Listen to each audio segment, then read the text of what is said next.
What was good, ladies and gentlemen? Welcome back to another episode of Jocing Podcast, episode 165.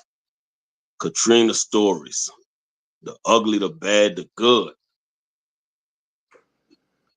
The reason I got it ugly, bad, then good, because I want to finish on a high note. We know all of the pain it caused, but we want to finish. We want to finish on a high note. And what's that, Joe, bro? What you got, dog? Man, look, it was a tragedy, but there was some good that came out of that, though. You Oh know, yeah. it was some good that came out of that, man. Some people got relief from like some homeowners. You know what I'm saying? Like, say you was in your house, you was paying your note, struggling. House probably wasn't how you wanted it. Katrina came and messed it up, but you got to get that insurance money. Now you come back and wham, the fucking house is immaculate. You hear me? So they did have some good out of it, bro. But you You know, know, shit, a lot of people didn't even get no insurance money. Them insurance companies was scamming and finding ways not to help people. that's the bad side. Some people didn't get some money, bro. Some people did. You know, You know, it was they fucked us up. They fucked us up for sure. man. Look, some people don't talk about the contractors that was scamming after that bitch. Boy, they had a dude. Matter of fact, that boy, they told us so in the news, dog. That boy was like from New York or something. That boy came down there and started 4 or 5 different projects. Took down payments like 25,000 a piece from people. You know what I'm saying? Yeah, I'm gonna start your shit. Give me 25, nigga. Go get material. Put the material in the house like he was gonna get ready to do that bitch. Boy, I took off with the money. I said, Damn. and that's fucked up, dog. Cause you kick somebody when they down. You know what I'm saying? Like, I know they had some people who wanted to bust his ass, but the Oh, dude if they was found him, if they found him, they probably still looking for him today. boy. He But he ain't nowhere to be. He ain't nowhere to be found. or if they find him, Yeah, yeah. if They they find. find him, Hey, if they hey. find him, They, yeah. all right. Go Nah, ahead. man. But you know, like I said, man, that day Hey, really changed our lives forever, dog. let me see that bowl. Let me see that bowl, bro. That's a good bit, but yeah, go ahead. You all right? Let me Yeah. find out he talking about he full. Nah, that's my daughter. My daughter like put a bunch of rice in a bowl. I'm like, man, take it easy. Bro, Been to fill a you know how bowl them up with kids, rice. them kids that come to you with their plate be like, I ate enough. Be like, all you did was move the food around the plate. You just spread the food out, come back talking about I ate.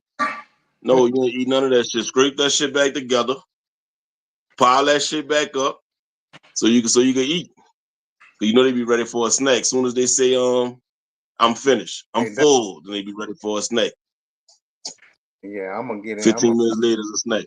But now, man, I was saying, man, it was man, that day changed our life forever, dog. Like Yes, yes. it changed our life forever. Cause I ain't gonna lie, bro. I know for a fact, bro. Katrina don't happen. I'm living in New Orleans right now. If Katrina didn't happen, I would still live in New Orleans. That's a fact. Cause I left and went to the Navy. When I finished up in Virginia, I was gonna move back home. You dig? But it wasn't nothing to move back home to. So for me, you dig little stuff like that, man. It's like I said, I wasn't there when the hurricane hit, but I remember watching it on the news, bro. I'm watching it on the news, and I'm just watching, bro. I'm like I'm in awe.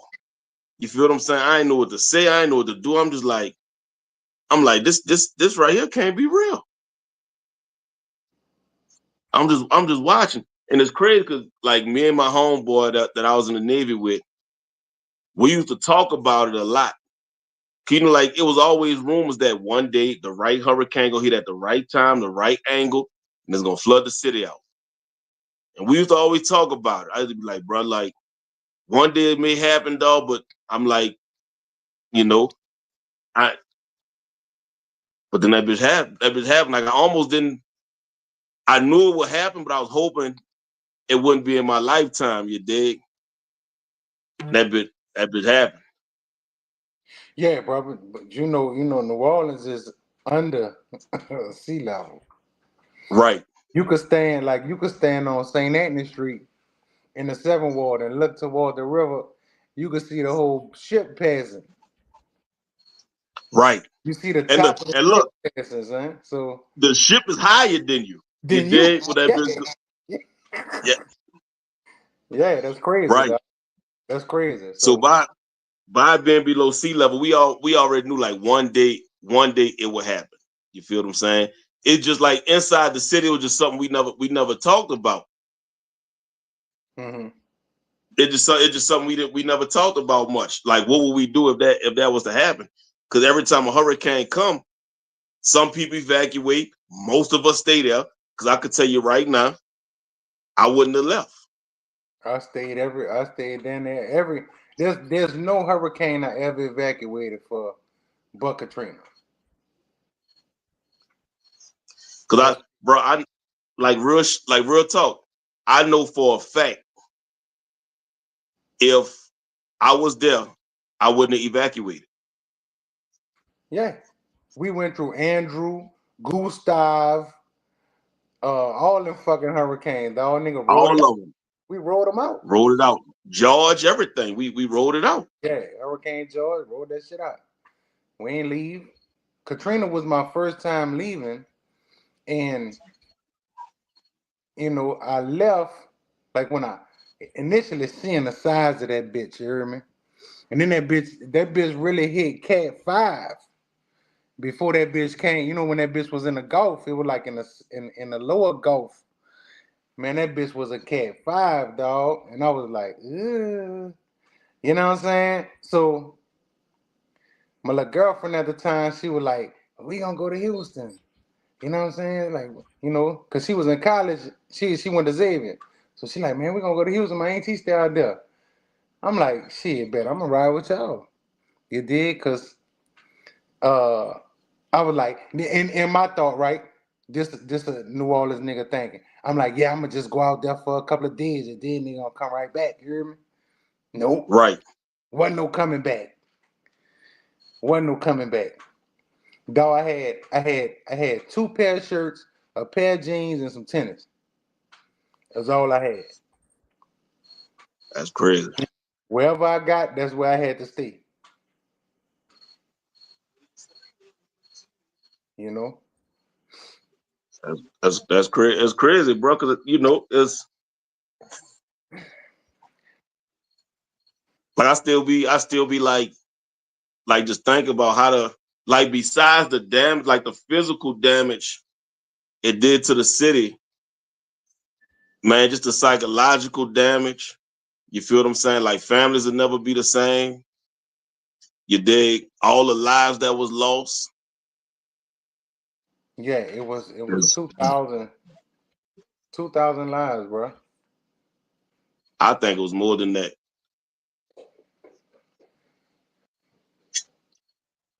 I think it was more than that, man. Look, rest in peace to everybody, and my condolences to everybody, family. You dig? I know a lot. Like I said, a lot of us, our families made it through. A lot of our families made it through.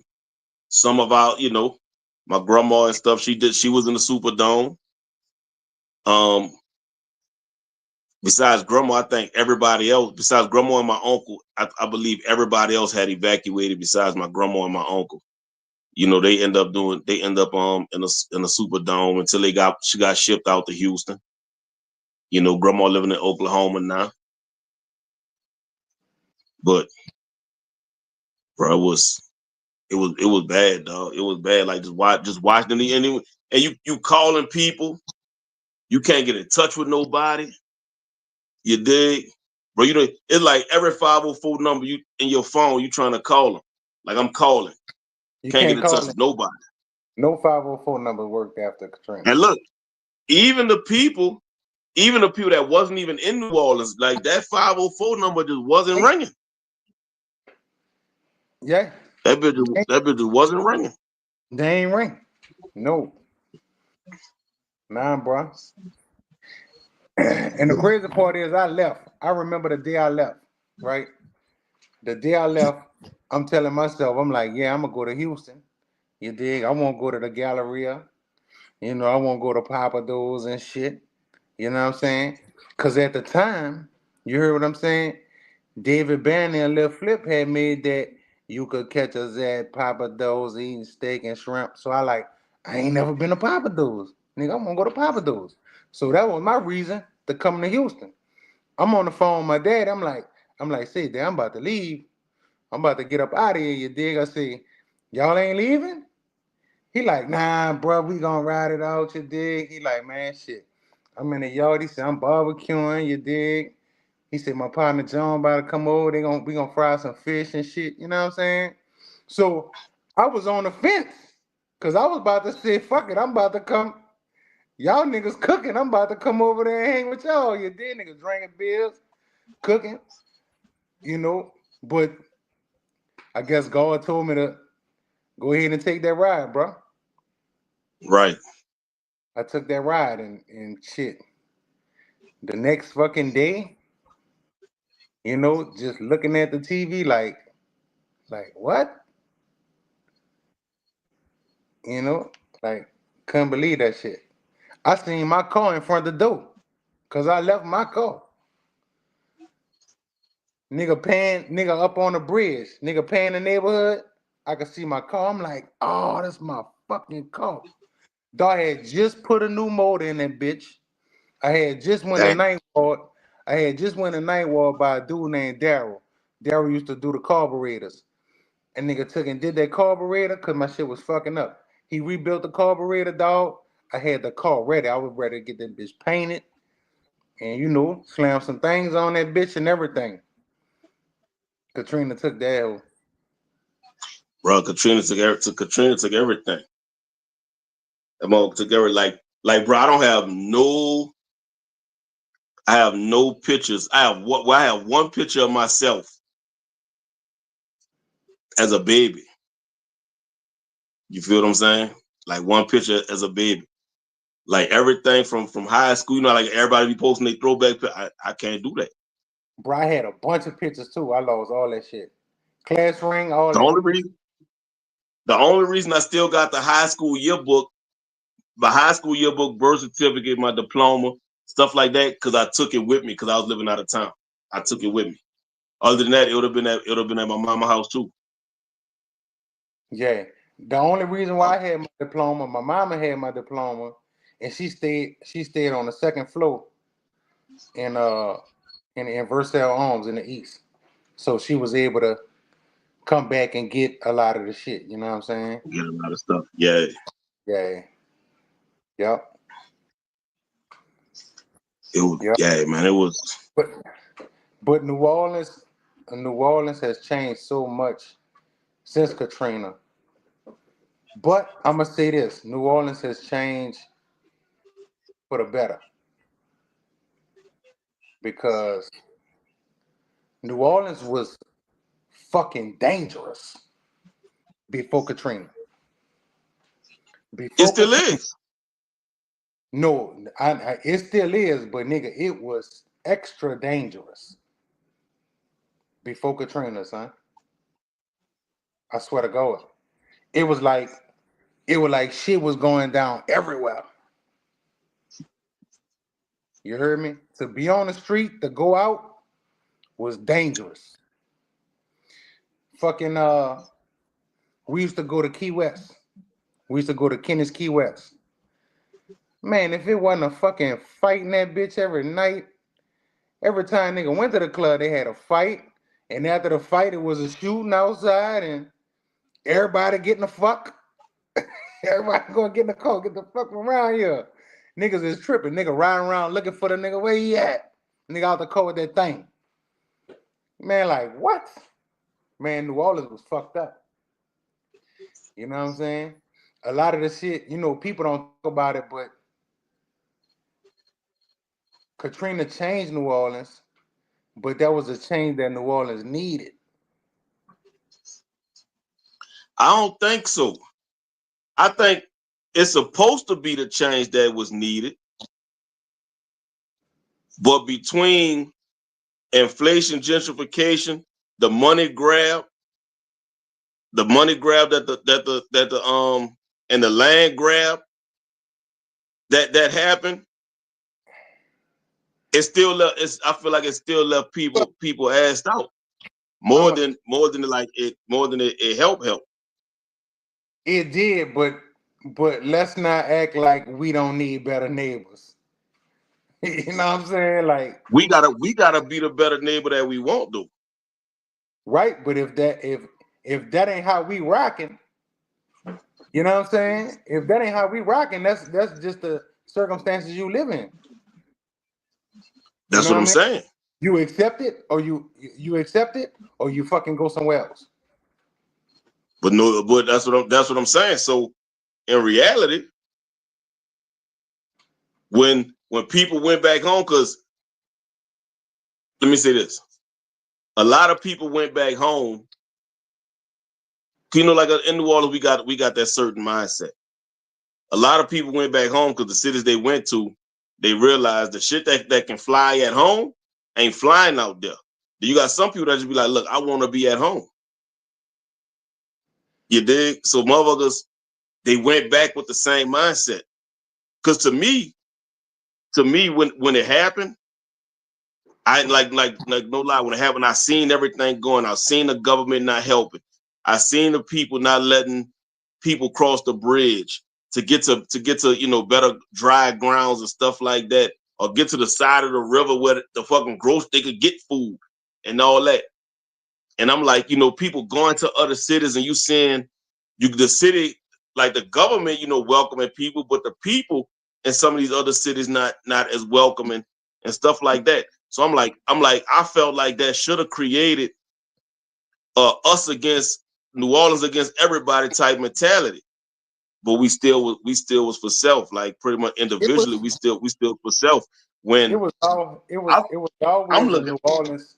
It was always a New Orleans versus everybody mentality, because people didn't understand what happened. They didn't understand what happened to us. You see what I'm saying? I feel like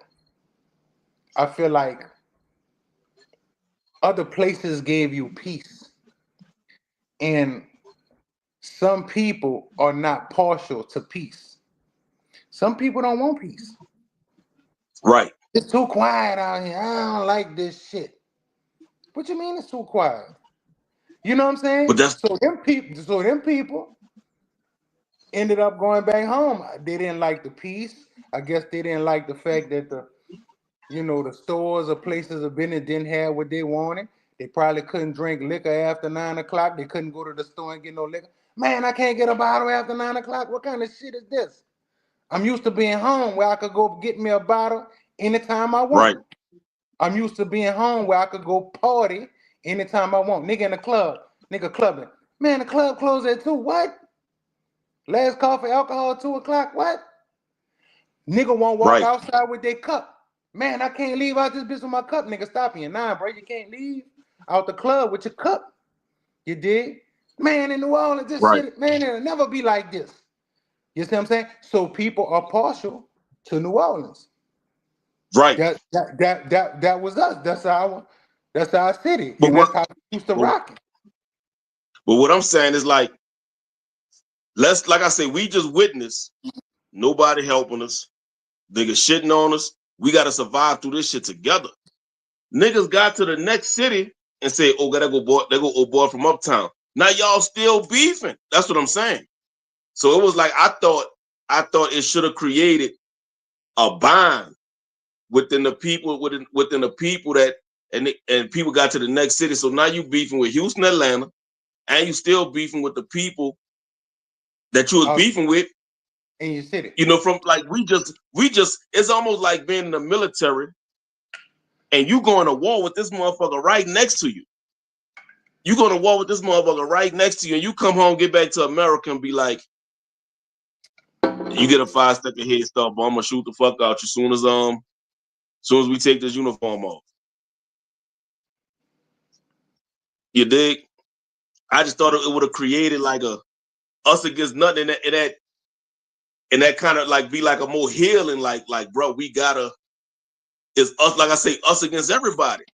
But it was us against everybody, and still us against us at the same time. When I thought it would bring a whole lot of people together, but that didn't happen. See, bro, I'm gonna say this, like we say, it hurted some people and it helped some people. You know what I'm saying? Right. Like after Katrina, if you came to Houston or you went to Atlanta or you went to Dallas and you handled your motherfucking business, you see what I'm saying? Man, you got you a fucking good job somewhere, because they had way more fucking jobs outside of New Orleans than they did inside of New Orleans.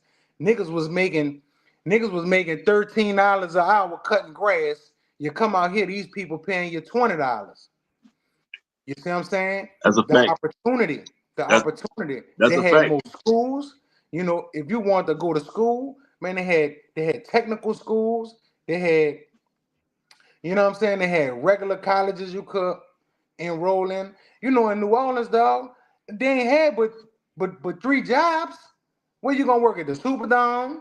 You gonna work at Marlon Gusman down there with the police, the sheriff department? Where you gonna work? How many businesses are there in New Orleans to give you that opportunity? Dog, they got people who And see, went to them cities and changed their life, dog. It and changed their life.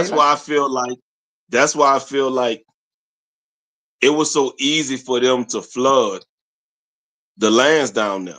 Cause think about it, like across the canal and stuff like that, Ninth Ward, all that flood, you know, that part of the city flooded first.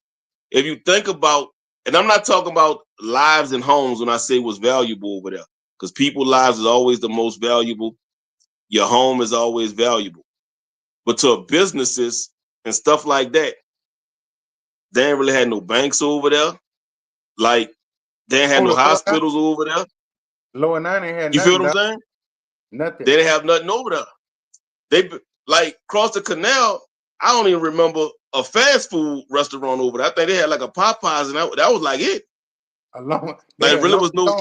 Long John Silver. You did you ain't. That was it. That's why I didn't like. You're gonna see that catch on the replay later. You're gonna see that catch later. They ain't had shit. That's what I'm saying. So to people that's trying to land grab you, they see, okay, the houses is there, but what else is over there? To them, that's worth money. Nothing. What the crazy thing is, what's down there now? Did they build anything down there? A Walmart? They tried to. A Costco or something? Remember, they wanted to come through that bitch and put casinos and resorts over there. But that's when I think what's his name, Brad Pitt, started putting houses on the land, and people's like, we not selling our house. So by them not selling their house, they couldn't develop over there like they wanted to. But they wanted to, because I really feel like they opened that thing up so that water can go over there, and that shit got out of control. Now I'm gonna say this. You know, they had 2 levee breaches, right? They ain't just Yeah. had one. Yeah, I know. Ninth Ward, and they had one, the canal over there off Mirabeau, Fillmore. Right. So they flooded that side of the canal. They flooded across the canal side and the 7 Ward side. Yeah. All that shit flat. But that's what I'm saying. They looked at it like, and I felt like it got out of control. Them dudes, or them people, I think they really banked on the amount of people coming home to not come home, and they banked on buying the land up. You feel what I'm saying? Mm-hmm. That's what I'm saying. That's when I say I do feel like part of the insurance scam. You got some insurance people telling people, well, you had hurricane insurance, but you didn't have flooding insurance. And you be like, well, the hurricane caused the flood. They were like, no, the hurricane was gone, and then the flood happened. So the hurricane didn't cause the flood. That's just a flood.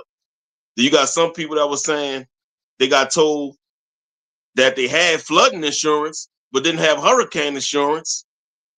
And then the insurance company telling them, well, the hurricane caused the flood and you didn't have hurricane insurance. If the hurricane didn't come, it wouldn't have never flooded.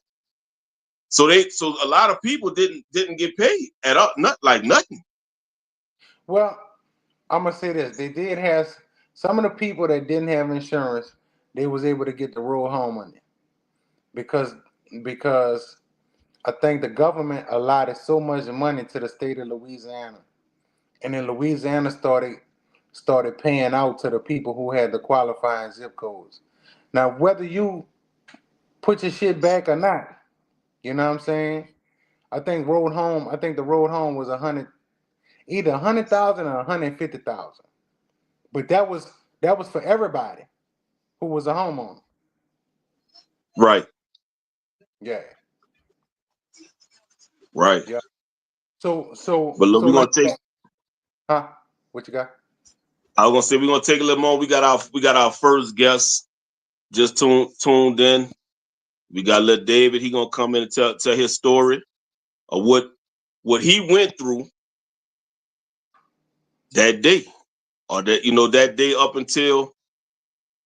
until now. Yeah, he was there. I say, wow, what's down with it? What's What's down, down, David? bro? What's down? Man, I'm coolin', man. How y'all living? You hear me? Man, we all right, bro. That's what it is. I talk about Katrina, huh? Blessed and Yeah. alive. Man, fuck that bitch.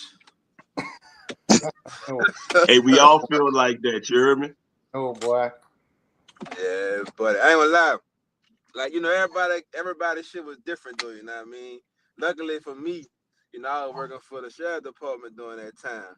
So, shit was fucked up in that bitch too. Know what I mean? Like, that's why I ain't over that no more. You dig? So I'm like, nah, but shit. I look at it like this. You can't stop a rose from growing, you dig, no matter what you put it in. I'm saying, you water that bitch gonna sprout, you dig? Right. I'm saying. But I mean, I know y'all trying to, hear stories that was being shared, cause it was fucked up in that bitch. I mean, Yeah. I Yeah, bro. mean, So you was there for the whole shit. yeah, I woke up, rolled over in the water. I tell the nigga, I said, man, y'all playing with water in this bitch, man, about to beat one of y'all niggas up, man. They was like, no, bitch, come outside. I said, oh, first thing I said, man, what the east look like? We way uptown. It's high up here. What the east look like? I was like, man, I got a Bruh. picture. Look, I got a Polaroid with me in my uniform with the water behind me. I'm looking like, Lord, I'm like, man.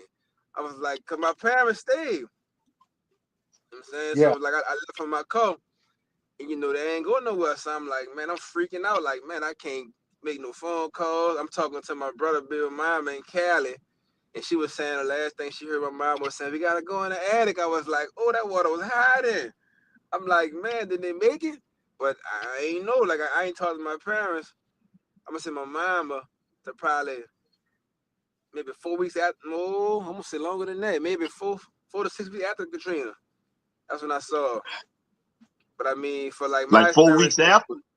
yeah. Oh, that's a whole month, Lord. It's a whole month. Look, I ain't gonna Yeah. lie though, shit was cool though. Me and my mama got a different relationship. Like when I saw her, nigga, first thing I said, man, look at your black ass, man. You was outside, huh? Me, Boy, I'm that's the Look, type.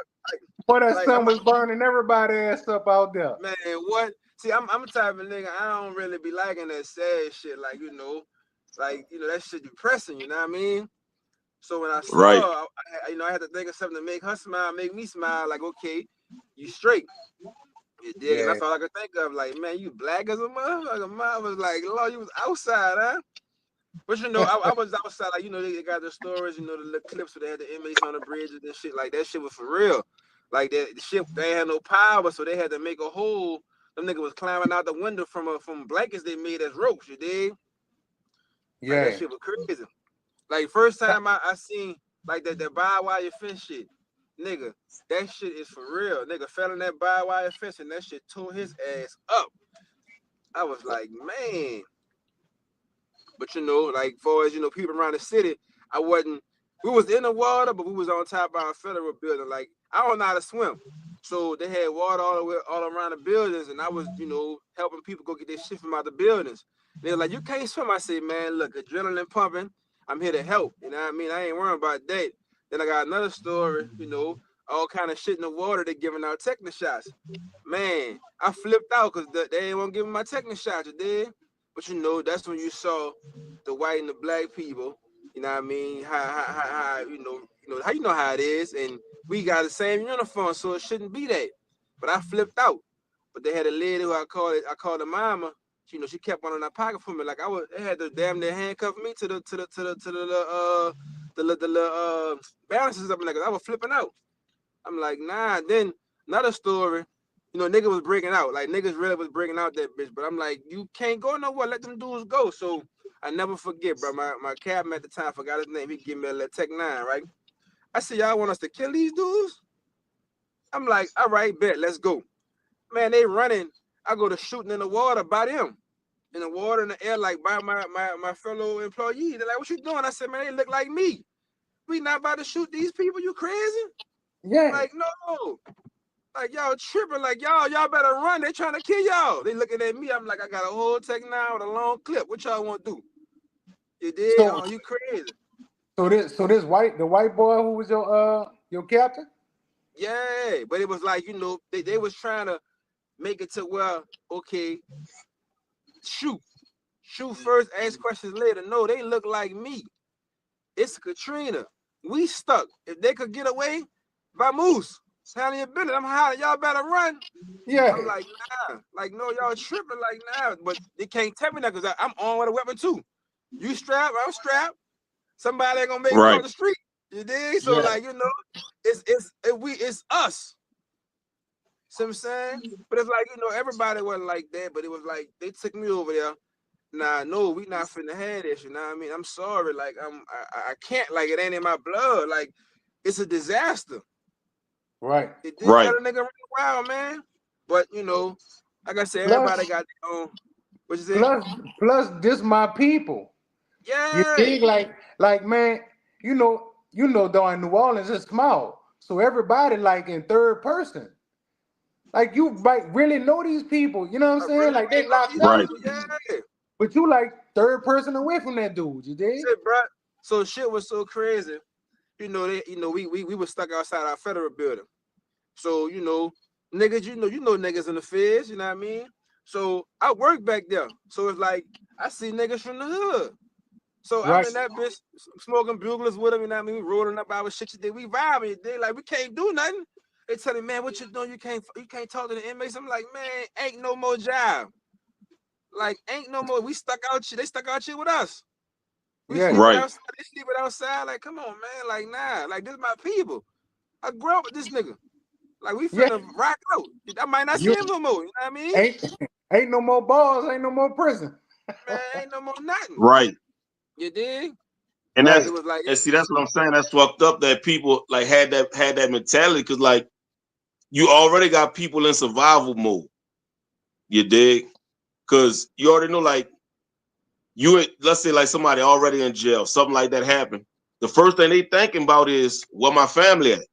Where my people at, right? Is my fam good? You get a chance to go at least try to go check on them. You might not even know that they evacuated or not. Right. You just like, let me go check, and they want y'all to pluck them off. Nah, man, that's say, bro. nah, that ain't it right there.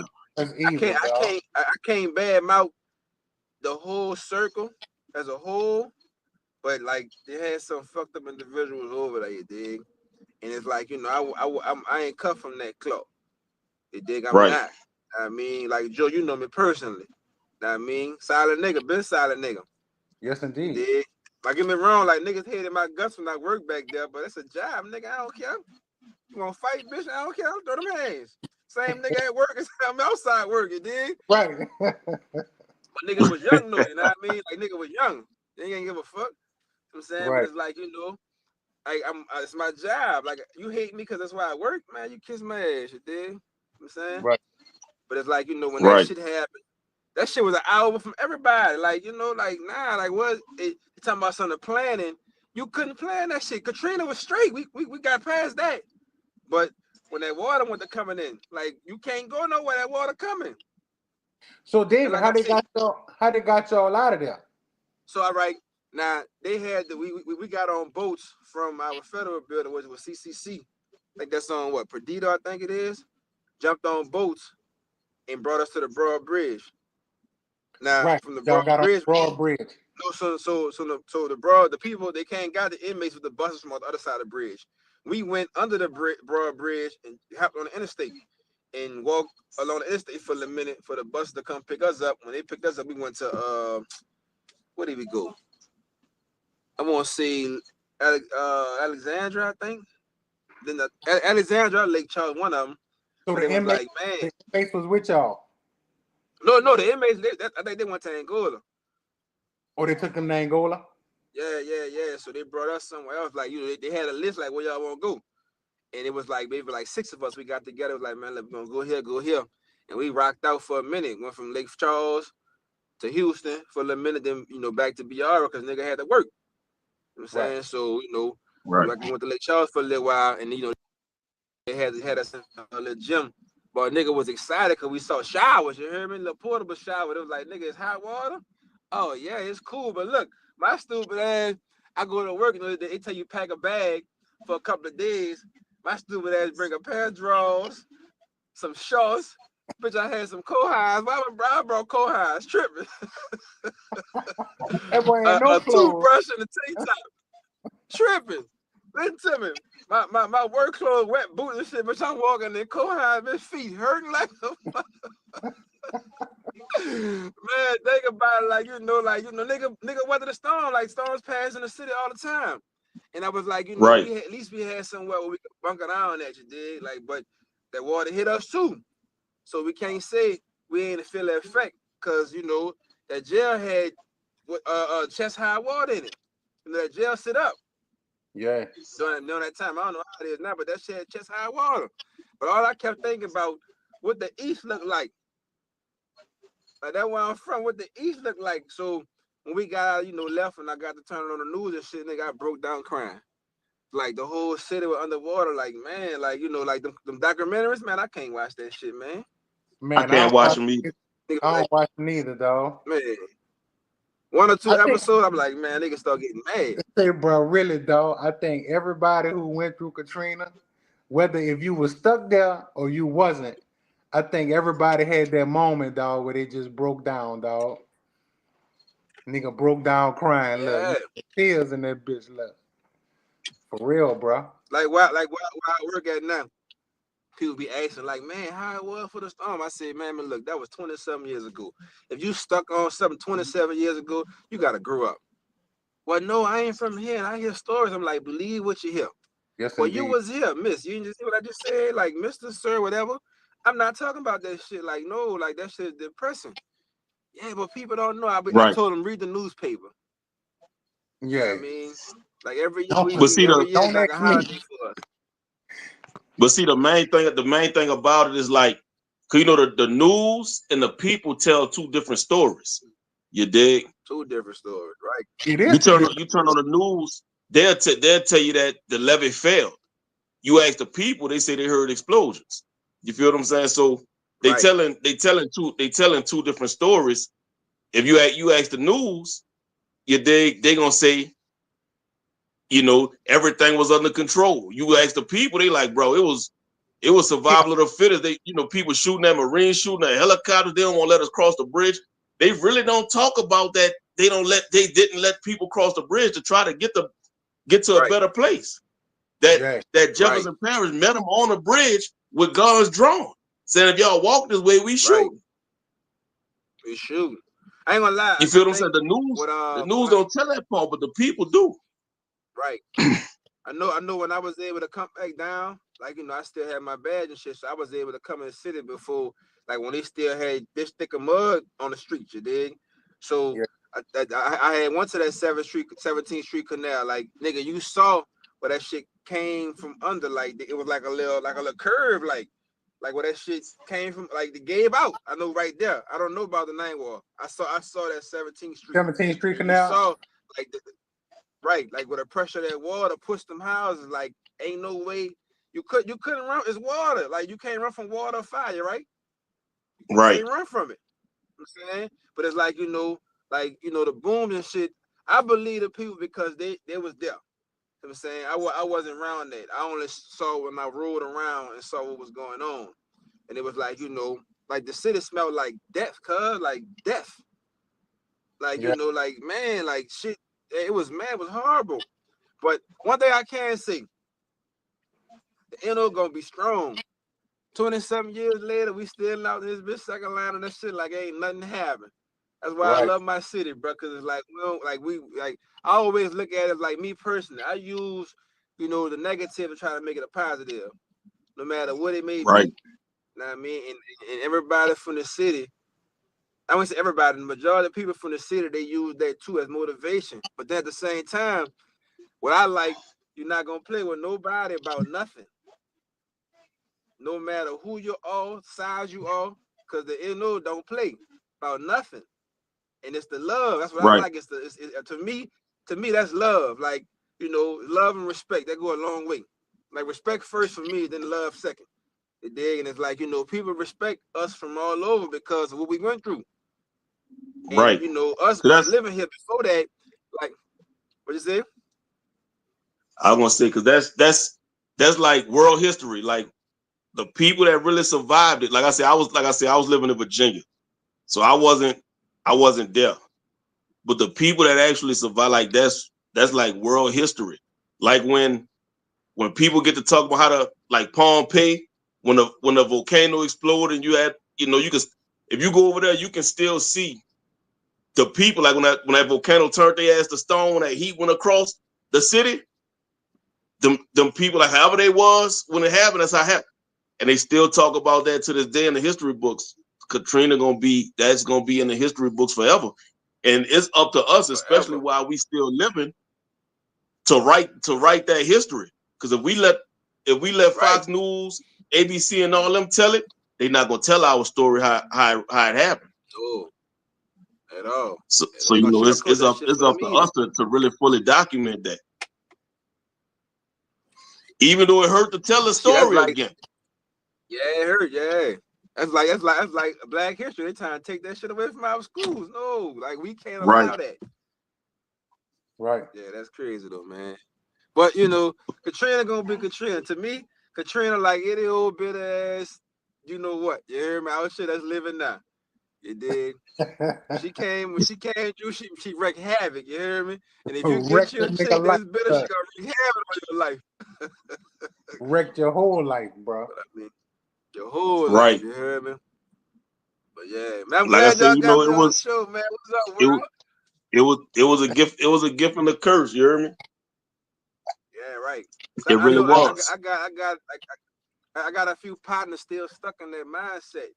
I'm like, come on, man. It's 20 years ago, bro. Like, if you ain't growing, something wrong. You know what I mean? Like, I don't even be around you, dude. Like, nah, I stay away from me. See, bro, it was crazy. I'm sorry. Cause look, my daddy ended up being there for the storm. Him, my little brother, my stepmom, you dig, my uncle, my auntie, all them was at my dad's house. So my daddy said they get on the bridge, cause they in the 7th, so they get up on the bridge on I-10 on Claiborne. You see what I'm saying? Right. So he said they walked. He said they walked all the way past the Lafitte. They walked past Orleans. He said they walked past the Ville. And he said when they got to, you know where the Claiborne exit is off the bridge? Uh-huh. He Yeah. said it was right Right. there. He said it was right there. He said, so man, he said it was crazy because they had some young dudes out the project. He said them niggas had stole buku water, cases of water. My daddy said the little dudes is walking around with it. They had it in a wagon. They had water in a wagon, dog. He said, man, they selling the water. Everybody fucked up. These little dudes is out there selling the water. Nigga, like, man, ain't nobody got no money, man. What is you doing? You know, here you take a tragedy and try to get your hustle on. You know what I'm saying? I said, man, that couldn't have been me. I'd have been giving the water away. Man, look how many Right. people you got. You got yeah, right. You got older people, elderly with you. Here, man, take these 5 bottles. You see what I'm saying? Right. Tripping, Right. dog. Our mentality, dog, be crazy. It's off Crazy. the chain. Off the chain.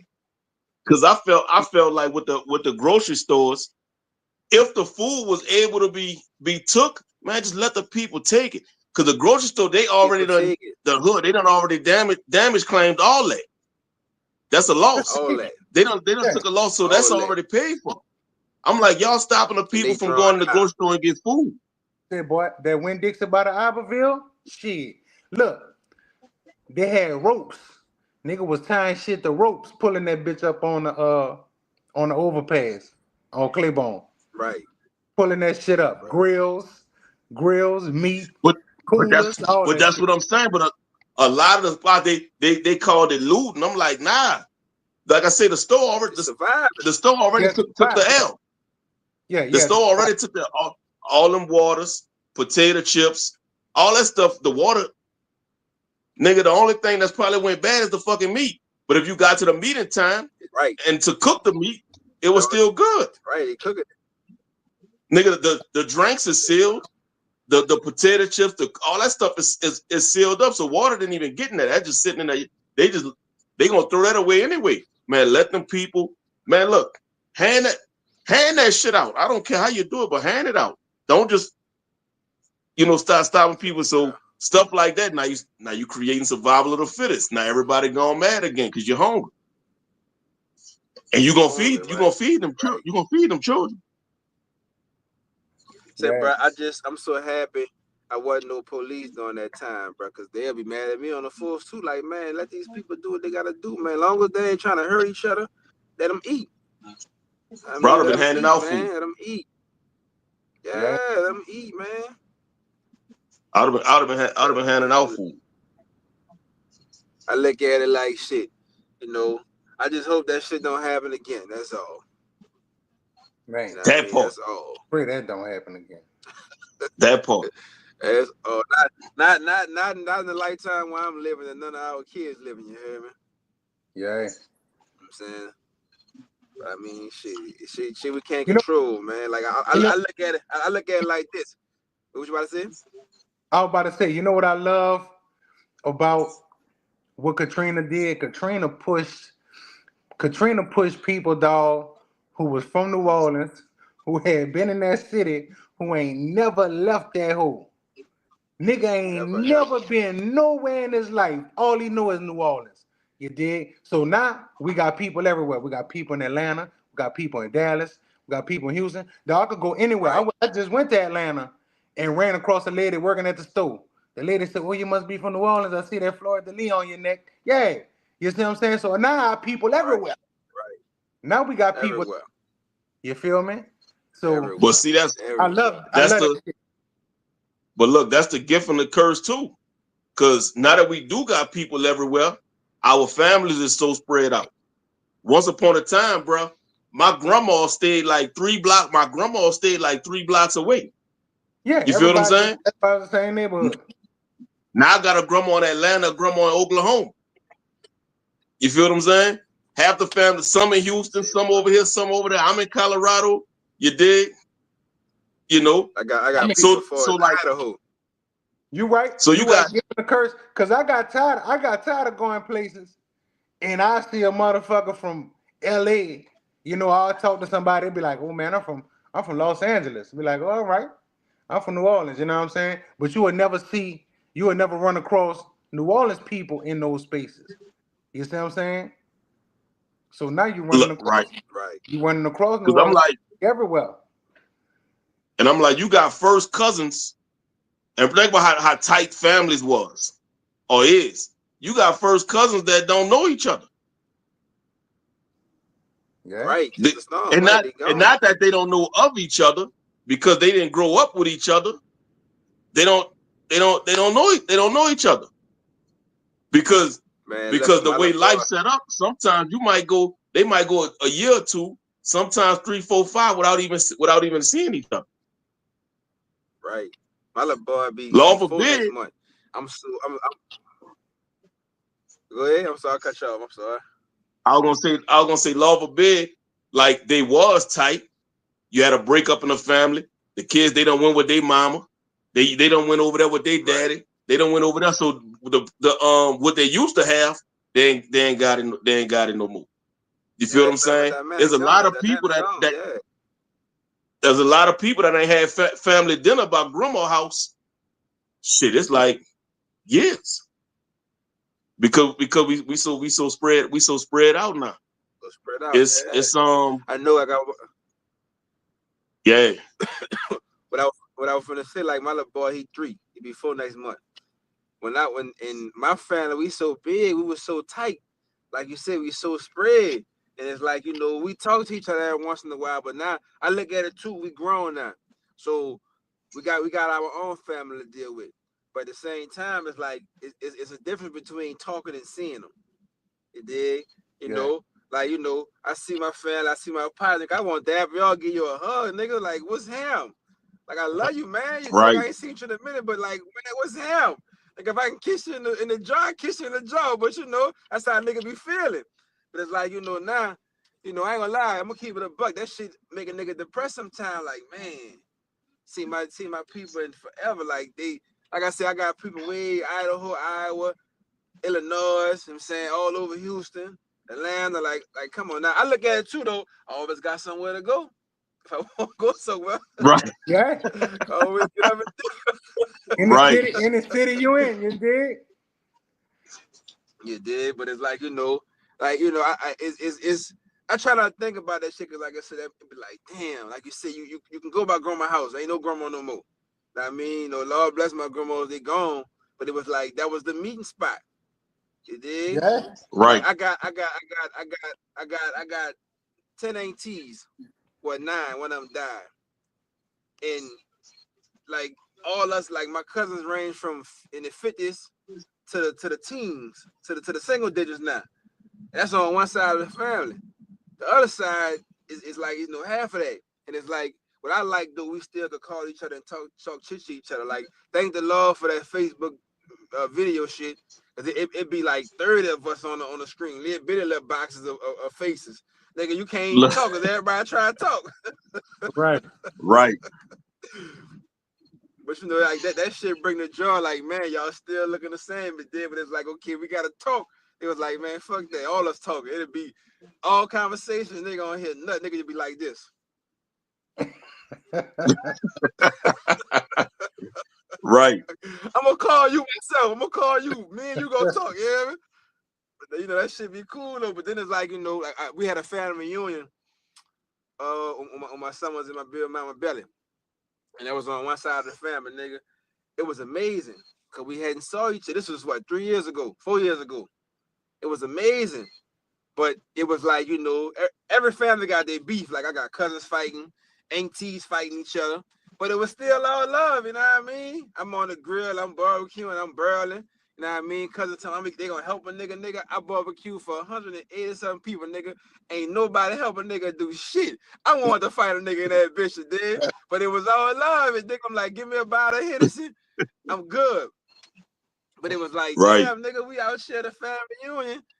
Like, let's get down. Like, I got one cousin that get on, but his daddy had a family reunion too, so he couldn't come through. But it was like, I wasn't tripping on the time and the cooking because we with our family. I looked at it like, aunties, y'all cook for a nigga our whole life. I got y'all. Know what I mean? Like, my shit nasty, Right. let me know. I ain't had no food left over, so I guess my shit wasn't nasty.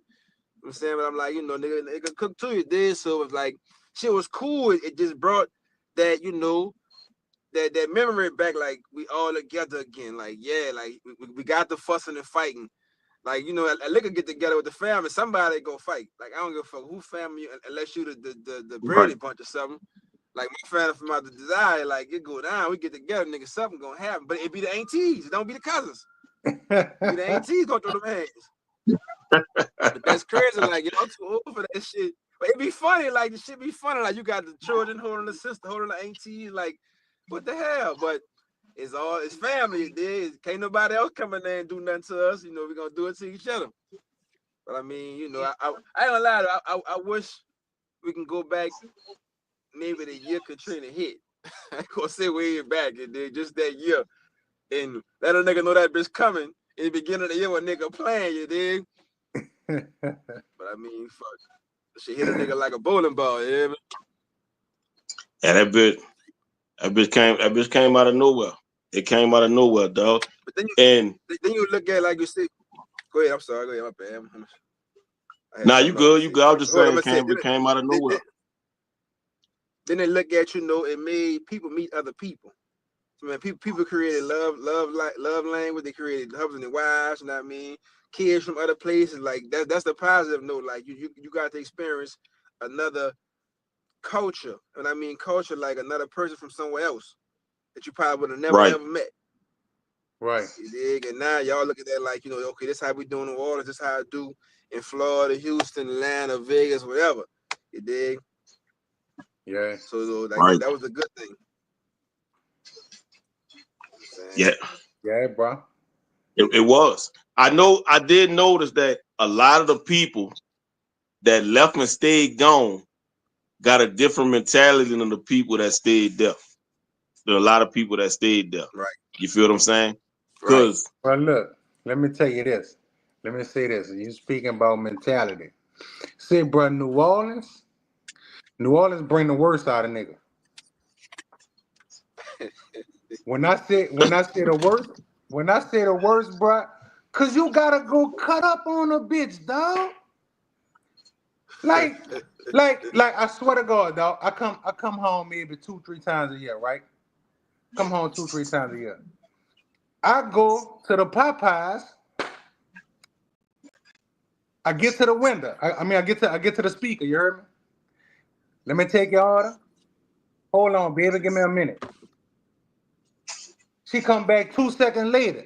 You ready? I said, hold on, baby. I said, give me a minute. You heard me? See? Now she tripping. Now I get to the window. Yeah, man, let me get some napkins. She go to get the napkins, hand the nigga the napkins all aggressive. See, bitch, now I'm about to cut you out. Now I'm about to go off on you. See, but I don't want to do that. I don't want to be that guy. You see what I'm saying? But New Orleans will make you fucking do it. I swear to God, every time. Every time. Bro, listen to me. I work with the public, and I'm at night, and like my partners be like, "Bitch, how you deal with it?" I said, "Nigga, I know how to talk." I said, for one, I'm not about to put my hands on nobody, nigga. That shit hurt, and we too old for that. You know, nigga be like, "I got that pistol." No, I ain't trying to shoot nobody. I get shot, nigga. We gonna talk. If I could talk to you and make your angle come down, then I did a good job. But while I work for transit. Niggas be on the bus. They want to get point A to point B. I come on the scene, cuz look, be cool. You need a pass? I got you. I print out a pass for you. Now the driver's like, man, you tripping. No, you tripping. Like, it's $1.25 to ride a bus or the street car. Like, no, if they ain't got it, let them ride, man. They trying to go home. All that hooping and hollering ain't for what? Like, no, think about it. We all done called Rita before. Yeah. And when a nigga ain't like it ain't how it was back then when they threw you off that bitch. Like now it's more lenient. Like, man, let them people ride, man. Like they say sticks and stomach, break your bones, the words will never hurt you. So what if they saying something? I feel played. Cause the niggas curse you out? Man, come on now. Nigga ain't spit on your throat, stick at you, nothing. Nigga tell you, oh, fuck you. Oh, hey, yeah, you right. Fuck me. You right. That's right. Want a rubber? You don't want a rubber, stupid ass. Then you make a nigga mad. You hear me talk shit to him. But it's like, you know, I always tell him, I say, it's the way you deal with a motherfucker. Like, say some shit that they saying to they back to them and make them be like, man, I'm tripping. Yeah, you tripping, homie. Like one day we had a little issue. Nigga flashed the piece, you heard me? So I go talk to him. I say, homie, look, what you doing? Man, fuck all that. I see you flashing the piece for what? I'm like, I got a radio, cuz. Boy, nobody don't care about that. Like, when you going home? Come on, let's get you on another bus, cuz. Look, let him ride. Give him a pass suit. So I see the nigga, again, nigga was like, man, I appreciate your home. I said, man, you flashing your pistol for what? What that was gonna do? Make it make sense. And they like, man, you tripping, talk to a nigga. If a nigga ain't got that bitch pointed at a nigga head, like, it ain't, like, come on, now. Come on, man. Like, but like you say, it's the city. Nigga tripping. Yeah. Then nigga Right. tripping. But then you got somebody coming at bitch like, tell you, man, you tripping, dog. Like, come on. But don't get me wrong, I ain't putting myself in harm's way, not at all. But I'm coming in and making it seem, to really make sure the operator's straight. But I don't mind talking to a nigga that's talking crazy, because for one, it's gonna be hard to be me. That's a fact. But I'm gonna talk to you like a man and try to diffuse the situation. Because the police come and handle you. See what I'm saying? If you can get cool with me, all my job is do to get you on the bus and get you where you gotta go. And if I can talk you down a little further, I'm gonna bring you where you gotta go. Right. And then when the work out, you know what I'm saying? I gotta talk. You tripping? No, I ain't tripping, man. You gotta call them people on their ass. Look, that's it for them. See, Right. bro, I try not to do that, because when you do that, like, they gotta come back and see you again. So it's like, or see the operator again. So they get that vendetta in their head to where they gonna fuck with you every time they see you. So me personally, I use it as my job to try to calm the situation down. That's why I can. If I got a call, I got a call. But most of the time, I'm gonna say 98% of the time, I ain't gotta call them people, man. Like, it don't make no sense. It just when they Right. feel that liquor, yeah. But other than that, man, nigga trying to get home. Nigga been at work all day. Nigga trying to get home. But I mean, like you say, it's the people in the city, bro. Our city, it's terrible. Yeah, bro. You can meet some very nice people in New Orleans, bro, but you can meet some knuckleheads too. Knuckleheads. But man, look, I gotta get on my journey. You hear me? I hope a nigga ain't seeing this shit who ain't supposed to see it. Fucking around, be fired. Be sitting on the check You next good? to y'all with the podcast too.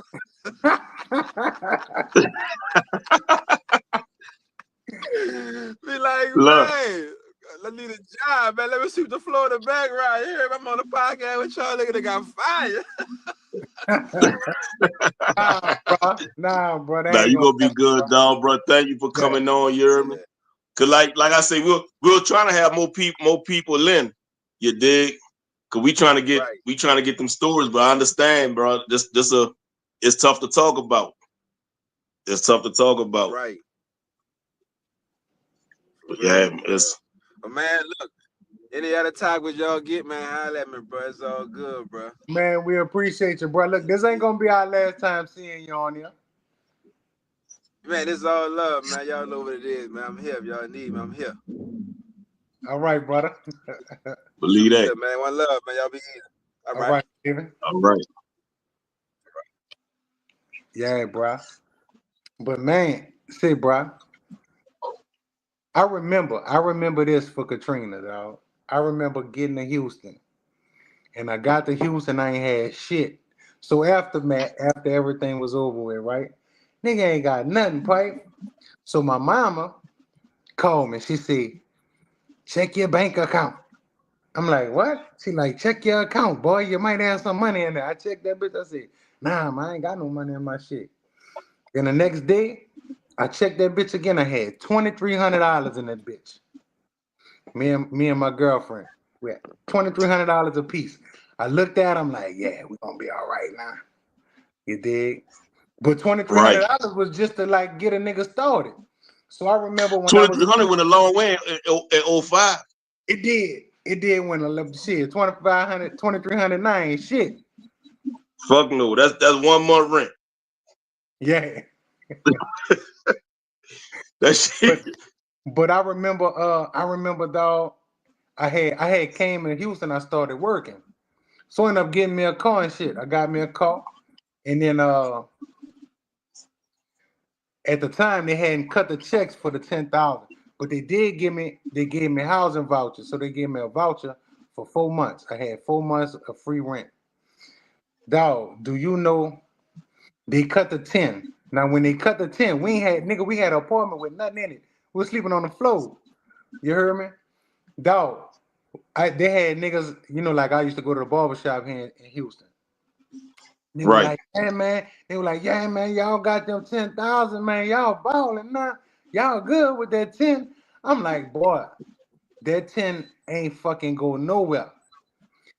Especially when you gotta buy everything again. Dog, when I tell you we bought everything again, nigga, we bought an ironing board, an iron. Most of the money went to Walmart, son. Forks, spoons, I believe. Plates. We didn't have nothing. Nigga needed a microwave. Dog, we needed everything again. We had to go buy like everything again, dog.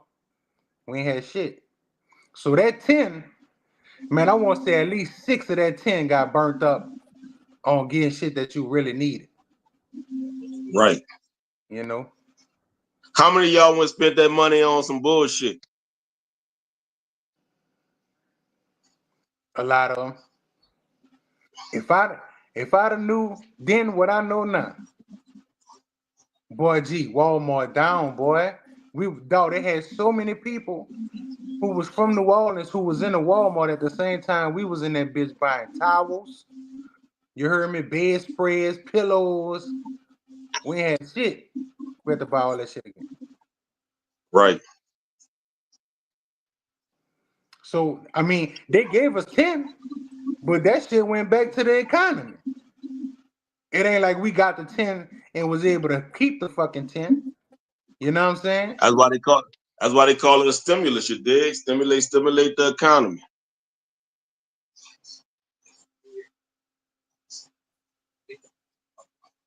But nah, man, that's yeah. And like I say, and it's crazy because we had a lot of people that went other places and went there straight to jail, do not pass go, do not collect $200. Because they tried to do the same stuff we could do at home in these other cities. Yeah. No. It wasn't happening, but we're going straight to jail. But we're going straight to jail. They'll making examples. Yep. Now, hold on, nigga. Eye itching. Man, look, what that mean if your eye itching? What? I know they said if your palm itching, you got money coming. Your ear itching, somebody talking to you.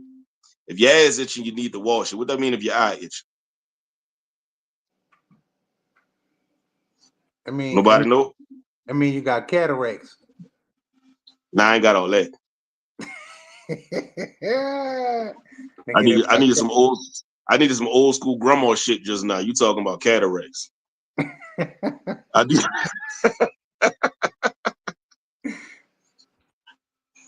But this nigga say eye exam. But nah, man, it's like I say, man, it was for a lot of people. It was a gift and a curse for everybody. Some people good. Some people it wasn't. You heard me? Like I say, I just hate that we not together no more. Yeah, but they had a lot of people, bro, who was like, they had a lot of people who felt bad for people who went through that shit. And dog, they was really lacing people up. Yeah. You know what I'm saying? Like you went to, you fuck around, go somewhere else, and they like, you went through Katrina, and here you applying for school. They like, oh, I'm gonna push your papers first. I'm gonna push your financial aid through first, baby. You getting in here first. You did. It was the same way with jobs. People with jobs, man. Motherfucker, like, oh, you went through Katrina, man. Come on, man. Hold on, right quick. Hey, Al, a lot of good did come, even though like I say we talked about the bad already, but it was a lot of good happened for some people too. You had some people that might not be alive today if they didn't leave that fucking city. It just like it took a lot of lives, that motherfucker saved a lot of lives too. Because you had some people that was into some shit that they may not, that just being removed from that situation and them getting a different mindset on life. You feel what I'm saying? Got them right. You dig? Just some people would, but as far as the overall pain of it, that should never be good. But it's always, you know, like they say, there's always a silver lining in the storm. You dig? So for some people, I know for sure. My daddy, like, my daddy was able to get enough money from the insurance and the road home money. That boy was able to build his house back how he wanted that bitch, and then bank some money. And I know that happened for a lot of people, dog. That happened for a lot of people. You dig? Far as me, I got some land back here. hold on.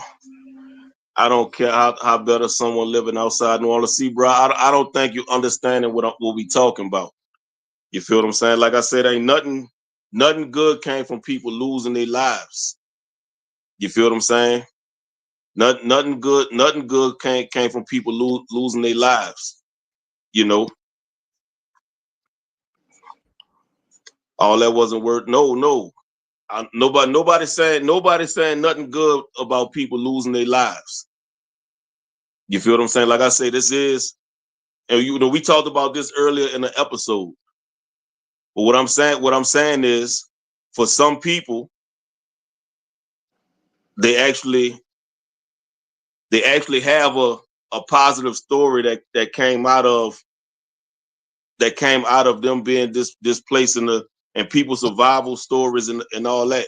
Everybody don't have a sad ending. There's people that actually had like a happy ending to all the tragedy that happened. So no, people losing their lives, no, ain't nothing good in that.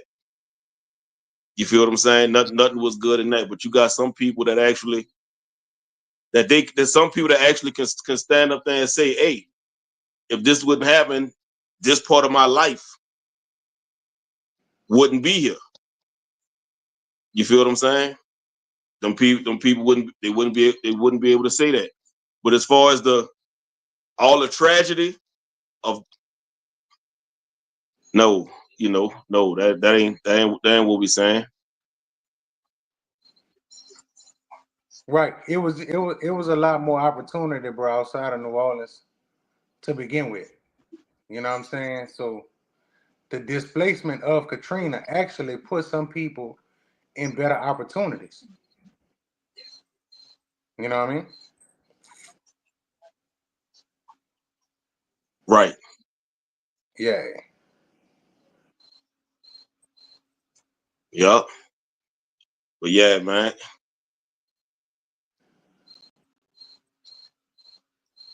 Gavin claimed he ready. He in the comment section saying he ready.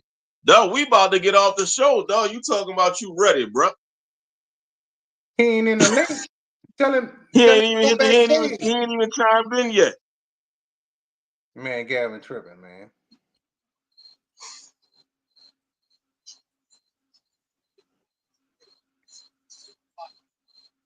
Yeah, bro. You know, for me, bro, everything turned out.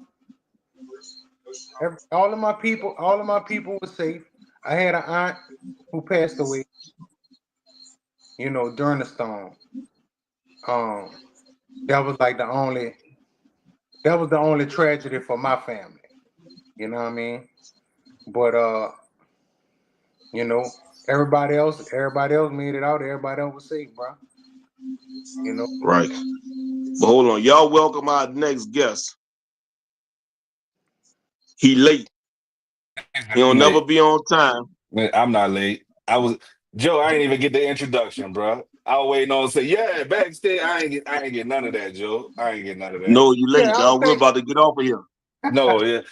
Gee, Gee, Hey, we they ain't just doing do it that in today. time. You Hold want on. me just Hold yeah, you know I'm about to cut hold up, on real Joe. quick. Joe, you know I'm about to Hold, cut up.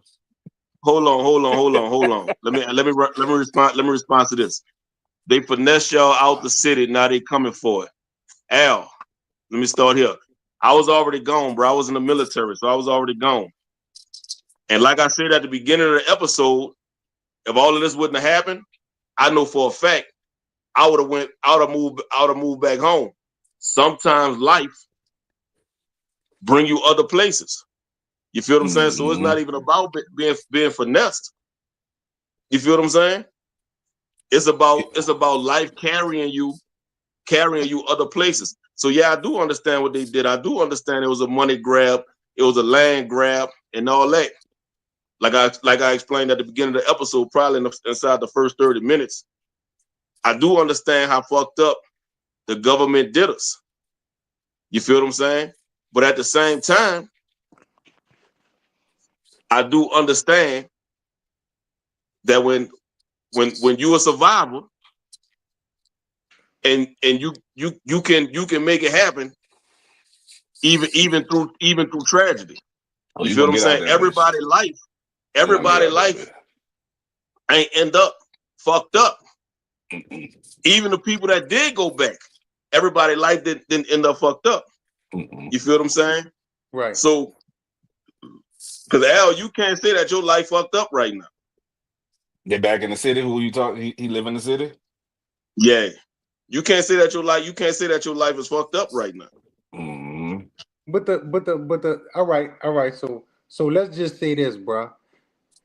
Even though people was displaced, even though you had some people came and bought up some land, right? Dog, do you know how much crime and shit was happening in them fucking areas? That bitch Hold on, Joe. needed a Hold on, Joe. that bitch Hold needed on, a Joe. reset, son. Al, if you want to talk, I can send you the link because I don't feel like you understand nothing we talking about. All you took was one piece of what we saying when we said people had different opportunities. We never said nothing about people in the city is fucked up.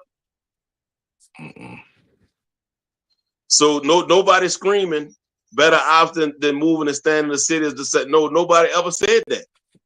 We just pointing out for some people that moved, some people in their own testimony have said, I'm living like this. I wouldn't have had this job here. I wouldn't have had this family. I wouldn't have had this. I wouldn't have had that. I love my city, but my city didn't offer that at the time. Because if the city offered that at the time, they would have been back too. A lot of people You would have feel what I'm came back saying? home if it was but it wasn't yeah. Like for example, because I don't give a fuck what you're talking about. I wouldn't have my wife, and I would have my kids. You feel what I'm saying? So I probably would have been down there. I would have probably still had some kids, probably still had a family, but the family I have now, it wouldn't be that. Say, bro, Like just something as simple as the fact that. of the And yeah, matter, my wife is from New Orleans. We met out here. the You Crazy. feel what fact, I'm saying? the So fact of the matter Crazy. Yeah. that so for motherfuckers people, left New Orleans, dog, with their money. They sold their house. They bought houses out here in Texas. Well, they Nigga cashed got out. land, son. They cashed out. They, Motherfucker bought houses with land out here, boy. All in Dallas, man. My yeah, they cousin was cashed staying in out. Dallas. Man, big stupid ass house, you heard me? They like, man, Cashed we would out. have never had nothing like this in New Orleans. You know what I Well, mean? New Orleans ain't even giving nigga opportunity, man. It's just that's the truth. It's the truth, dog. That bitch ain't You giving know a what I'm nigga saying? opportunity.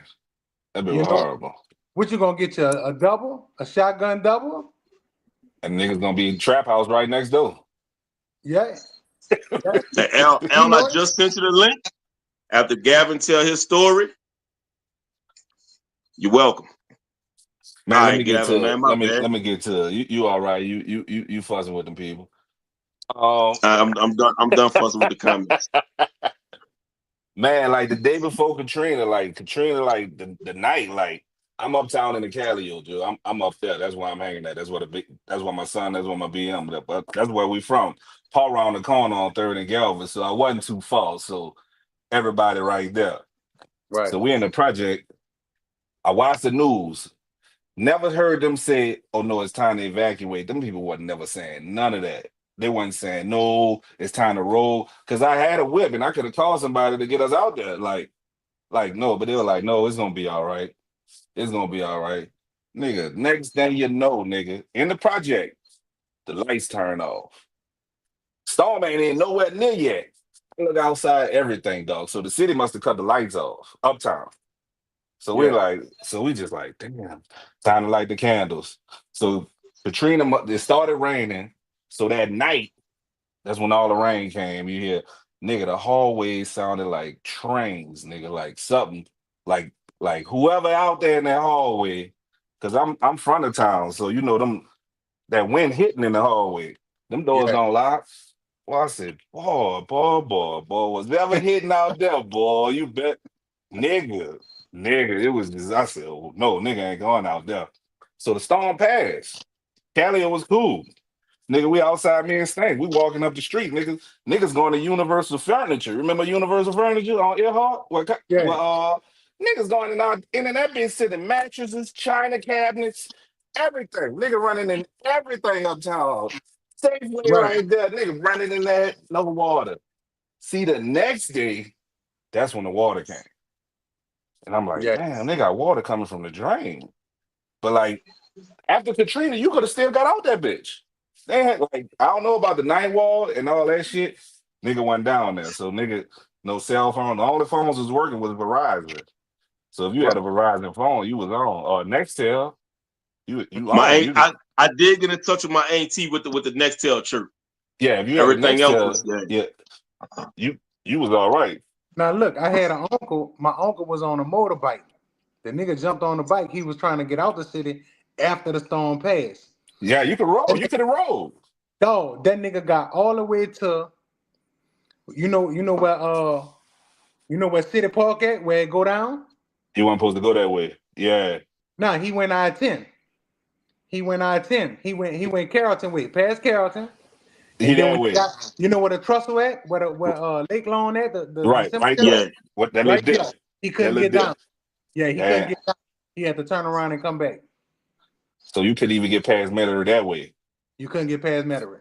No, nigga. So after the storm, my BM, her sister stayed back of town. So she had two sisters back there. So I'm like, no, it's starting to flood on because we stayed on the rattle. I'm like, no, it's starting to flood. So we go back in town by the sister house because they on that new side close to Martin Luther King. They up Yeah, there on that side. So you know we go upstairs, they're on the second and the third floor. So nigga ain't about no water. So we stayed there one night. And the next day after that, I'm like, man, look at all this fucking water. We like, it felt like we was stuck. Like we stuck. We stuck. Like Martin Luther King flooded, Galvez flooded. I'm like, good thing we made it over there, back of town, before, before all that water came, because we'd have been stuck front of town. And that water was high over there, closer to Martin Luther King, and I mean Earhart and Galvez. right, Water was high that way. So right. we like, man, the next day, so soon as the sun come up, I'm like, man, we got to get out this bitch some kind of way. You So know they why had that fucking canal back there? the 17th Street Canal. Yeah. That bitch flooded Man. the shit out uptown. Nigga, Galvez. And then the streets was wide back then uptown. So around that area, you got deep parts, you got this, but the driveway was pretty cool. So we had a fucking nigga, because my son, he was like 1.5, nigga. And he got his older brother. I got all them. And then it was me. It was just me, nigga. I got like, it was 4 women and like 6 kids, nigga. And we had to put them on a mattress. And I had to hold on uptown, like hold on the wall, because we had to get out from the fucking second floor, nigga. That's how high the water was back in town. So, nigga, we got the mattresses. So I'm holding on the wall. You got the pipes on the wall. So you can Yeah. just hold on. So we made it out there. Nigga, you can't feel no bottom. So I'm The like, we seats, got to yeah. get, nigga, I said, we got to get to the middle on Martin Luther King to the neutral ground. Once we get to the neutral ground, That's the we could highest be all point. right. Yeah. But nigga, we had to float on the mattress Cross the street. because the kids on the mattress. They all right. So we had to float on the mattress. Once we got in the middle, we just floated up, and then the water got lower as as you walked to Claiborne. Then we got on the bridge. Nigga, I got the gun in my pocket. I take the gun out. The gun rusty as a motherfucker. I said, what the fuck? I said, nigga can't shoot a nigga with this. You rusty that fast? The salt water killed it, dog. Killed it. I said, boy, you don't know what was in that water. So we made it up. We got on top of the bridge. It's like day 4. We made it out there. We got on top of the bridge. People was like, I heard on the radio, go to the convention center. I wasn't going to no Superdome. That wasn't happening. Yeah. No, I wasn't going to the Superdome. The convention center was a lot better than the Dome, bro. It was weird. But when we got there, was nobody there. They wasn't over there. I guess the rest of the city, they didn't make it out there. They didn't make it to the convention center yet. So I went in there, bitch, set up a little tent, got some curtains to surround us. Look, they got the little stores around there. It was cool. So we stayed in there one more day. Then I told my BM, I said, man, we got to get out this bitch. We got to roll some kind of way. So me and her, like this, like day 5, because I don't know what day it is. It's just going up, down, up, down. That was up, down, up. That ain't never come get us. So we go, I go walk back because I noticed St. Charles wasn't flooded at all. It wasn't flooded. None. So we walk.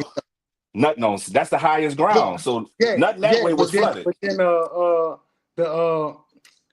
the river walking shit wasn't flooded neither. No, but keep this. I'm walking around. I forgot about this. I'm walking around. So I walk towards the casino, like, because we on Convention Center Boulevard. I walk towards the casino, nigga. That's where all the police was. I said, "This what y'all guard. Y'all don't want the nigga. They want that money, nigga." I said, "Y'all don't want no niggas coming in here, boy." When I say every NOPD cop was down there, you couldn't even get close to the casino. I said, "Let me turn back away that way." So, nigga, walk up St. Charles. I'm on St. Charles by the Clarion, by the trolley stop. You know the hotel by the trolley stop across the street? Yeah. I'm looking for cars still, nigga. I'm like, because ain't nothing flooded around here. Ain't nothing, nigga, I don't know how to steal a car. Nigga, cars everywhere. So I got a little knife, a little scissors. Nigga, I'm trying to MacGyver a car, nigga. I'm trying to fucking everybody car, nigga. Like, whoever got to them niggas, wires cut. I'm like, man, none of this ain't working. I see a little white boy, dog. I said, man, can you steal a car for me? That boy said, yeah. I just pointed at one. Nigga, it was an O.J. Simpson Bronco, nigga.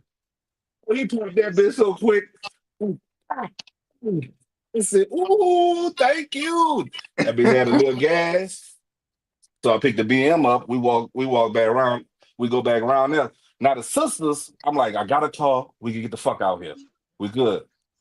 Come. No, we gonna go to the Superdome and get on the bus. I said, look, you going with them or you coming with me? She's like, I'm coming with you. I'm like, I said, you gonna bring them kids back in this environment, and I ain't fussing with them. I'm like, we gone. I'm not fussing with y'all. It's like, y'all don't want to come? Because I can stuff all y'all in here. We can roll out. Nigga, left them. They won't get on the bus. They wind up in Houston somewhere. So I'm going back. I'm like, look, we got to go. So I'm driving up St. Charles. I'm like, we about to get out this bitch. Me, the BM, and the kids in the back. I'm not about to get on the bus. I'm not about to get on no plane because I don't know what these fucking people about to bring us. No. I'm going to get us out here the way I could get us out here. Fuck all that. We ain't about to go through that. So I'm driving down St. Charles. I know no water. So I get the River Road. Once I get the River Road, you know that JP right there. You can get in JP the back way. Nobody not thinking about this shit. JP, and they got 2 cops right there, sitting right there. I said, man, look, it's hell back there. We got to get out there, bitch. They're like, let me see your ID. Lucky we got our IDs on us. Boom. He said, if y'all try to go steal or something, we come and kill you. I said, man, we ain't going to steal nothing. That's what JP told me. We come, try to come steal something, we come and shoot you. Oh I my said, man, God. nigga ain't trying to. I said, man, you got it. Me and her and the kids in the back. Man, we just trying to roll. We trying to get the fuck from out there. So I got in touch with my sister and met up people in the class because wasn't nothing out there. So we met them in the class and we stayed right there for about a day or two. Then we went and drove to Atlanta. And that's when I went and moved to Atlanta for about 2 years. Stayed So the out there for about. Bronco made it all the way to La Place, No, we huh? had to ditch the Bronco made it to La Place, niggas. I ain't want to let that bitch go. I said, man, that nigga, look at this bitch ain't lying, bro. I ain't want, nigga, that bitch was blue. That bitch had the top. I said, bitch had a nice little radio and just starting that bitch. I said, man, that bitch. I see how OJ felt in here. I see how OJ felt, man. That bitch, I'm just slapping that bitch. I said, no, we got to ditch this car. So we just drove my sister and them to Atlanta. I stayed out there for about 2 years and was just cooling. Then when I moved back to the city, stayed out there, moved back, stayed in Atlanta for about 2-3 years, and went back to New Orleans for about 10 years. So I was back in that bitch, like nigga was every day, second line, like wasn't nothing happening. It just was regular. That that bitch home. I ain't going back to that bitch Right. now. No, I am not going back. Y'all can keep that bitch. Oh no. Yo, no. Oh no. Nigga, I better won't visit that bitch. Nigga. I said, oh no. Oh no, I love going home, dog. Fuck that. Nigga, I be I only thing I gotta go go home home. is the food, dog. It's the food. It's gotta be the food. I ain't worried about them No, people. it's just everything, I'm dog. cool. I'm cool. Man, It's everything. It's everything. it's just a vibe. It's It's just That bitch home, home. dog. it's That It's bitch you know, home. home. man, look, it's nostalgia. It's That bitch nostalgia home. because when I come home and I get to see all the places that I used to be, all my little stumping ground, like niggas to walk abroad, I'd be like, man, they had a McDonald's right here across from where Pampers used to be in the showcase. You heard me? Like, man, Ah, you did, boy, to go to that McDonald's then every day, boy. every day. Yeah. That bitch still there. That bitch still Yeah. there. So it's nostalgia, dog. It's That nostalgia, bitch, that bitch ain't going nowhere. you know. Yeah, but Now they gonna gobble it out that bitch though. I'm gonna gobble it out right, that dog. I'm glad, bitch. like I said, bro. I'm glad you got your day. You made. And I You say got them up people. out That's that why. door, That's dog. why I be my blessings. I say them people. Nigga, my brother had a whole school bus. He said he had a school bus. He said buku people that drove to Houston. That nigga had a whole story himself. Right. Nigga the one was driving that bitch. Nigga, I don't know why they didn't take the school buses. They was tripping. The school buses could have got a lot of people out there, bitch, and the bitches had gas. Yeah. Right. Them people ain't give a fuck about it. Y'all could have busted a lot of people out there, bitch. Then you see, look, I'm Right. standing at the convention center. I just see buses coming. Buses going. The bitches ain't parked nowhere on Convention Center Boulevard. Like, ooh, you can see up the bridge coming from across the river. You can look right there. I'm Yeah. like, yeah, they about to come get us. I said, man, them people is fucking about to come get us. Nigga, we've been standing here 2 days and we've been seeing buses. Where's the fucking buses going? Them Oh, people no. them people were taking their fucking buses out of that bitch. They say They it's was our doing something. assets. They was Assets. they was doing something, dog, but they was not coming to pick no people up and bring them. All you had to do is bring these people across the river. That's it. That's What it. nothing wrong? What nothing wrong with across the river? Yeah. Right. Why them people couldn't just go across the river and house them people over there just to get them from off that water side? Boy, JP down bad, dog. Oh, they JP wasn't was there. JP, Yeah. and no, really, it wasn't even JP. It was Gretna, because that's the first spot right there. When you cross the bridge, you in Gretna. You ain't even in JP. That's part of it, but No, that's you who was cross the on the bridge. bridge. You in New Orleans. That's still No, I'm that talking shit's still about New going Orleans. across. No, but how they? Algiers? No, one of the bridges is Day Bridge. The bridge you The one that cross, keep going. that's Day The one Bridge. that keep. That's Yeah. why Gretna had the right to be on the bridge, because that was their bridge. That wasn't really for New Orleans. That really for the state. And Gretna watched that bitch. They're like, no, y'all ain't coming over here. Y'all ain't about to lose nothing. Nothing. Right. Because Gretna stop. You got to go to Gretna, then you got to go to JP. They won't let you go nowhere. Boy, I went out on That was River Road and Airline. that was Harry Lee bitch ass though. Not coming over here. I said, boy, that's down bad. I don't even think That's that down. had That's nothing to do down. with That's it. down. That's down bad, bro. That's down And bad, hopefully, dog. and like see like shit like that. Hopefully, it was enough of our cousins them that moved over there was able to vote them niggas out. They probably didn't. But You feel what I'm saying? JP still white But as shit. I know. You don't even hear nothing about that parish president. Ain't no mayor. No. I'm the president, nigga. What? I ain't got no term. I'm a state president. Oh no, I need to get out this state. It was Get out this. JP2 full cross. Yup. I need to get out this state. No, this state is not right. Oh no. No, no, no. Nigga, we got And a Al, roll. I see you backstage. We're gonna wait till Gavin finish telling his story. We Yeah, go ahead. bring you in there. How you been, man? But I know yeah, you ain't man, got it's too. yeah, dog. We trying to have a full Katrina special, dog. You know. Facts. It was real though, bro. It was real. It was real, dog. Man, look. Boy, you better not Are drag your ass you on my carpet. and then you had to listen to the radio. You're like, what nothing. Nigga on they be like, we on like I'm in a Navy ship, but Boy, look, my post said when it start getting dark, he said, shit, you better find your people. nigga, when it started He getting said, dark, you saw the stars. he said, nigga, it got so dark you couldn't see your hand in front of your face. No, you never saw the stars in New Orleans. Boy, you saw the stars that night. Yeah. Boy, you saw the Nigga said stars the that whole night. Milky Way was outside. Boy, you saw everything. It was that dark. And then the water was just down there, just that quiet. It wasn't making no noise. Damn. I said, oh man. Like I said, bro, I hate that shit happened to the city, bro, because it's a lot of stuff that it took from us. You dig? It's a lot of stuff that it took from us. But how you bounce back though? What your bounce back story was?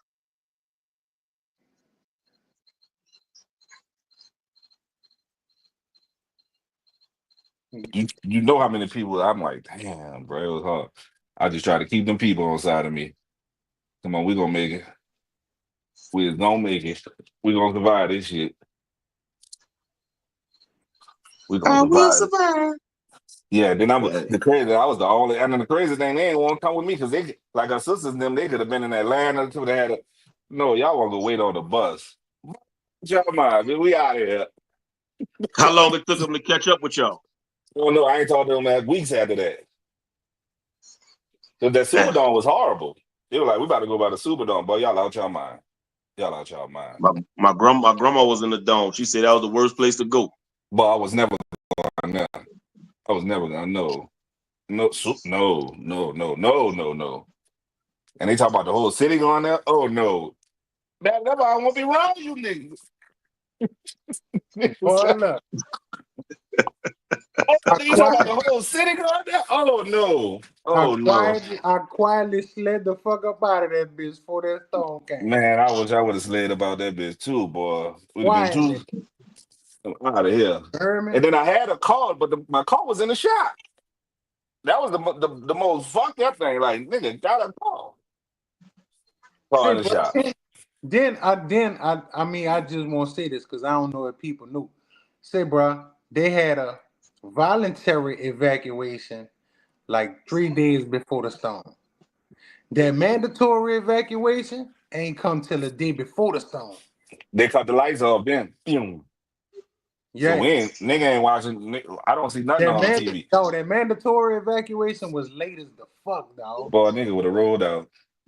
I would have rolled out. That's because I know. Let me see. Watching the news, where I was at,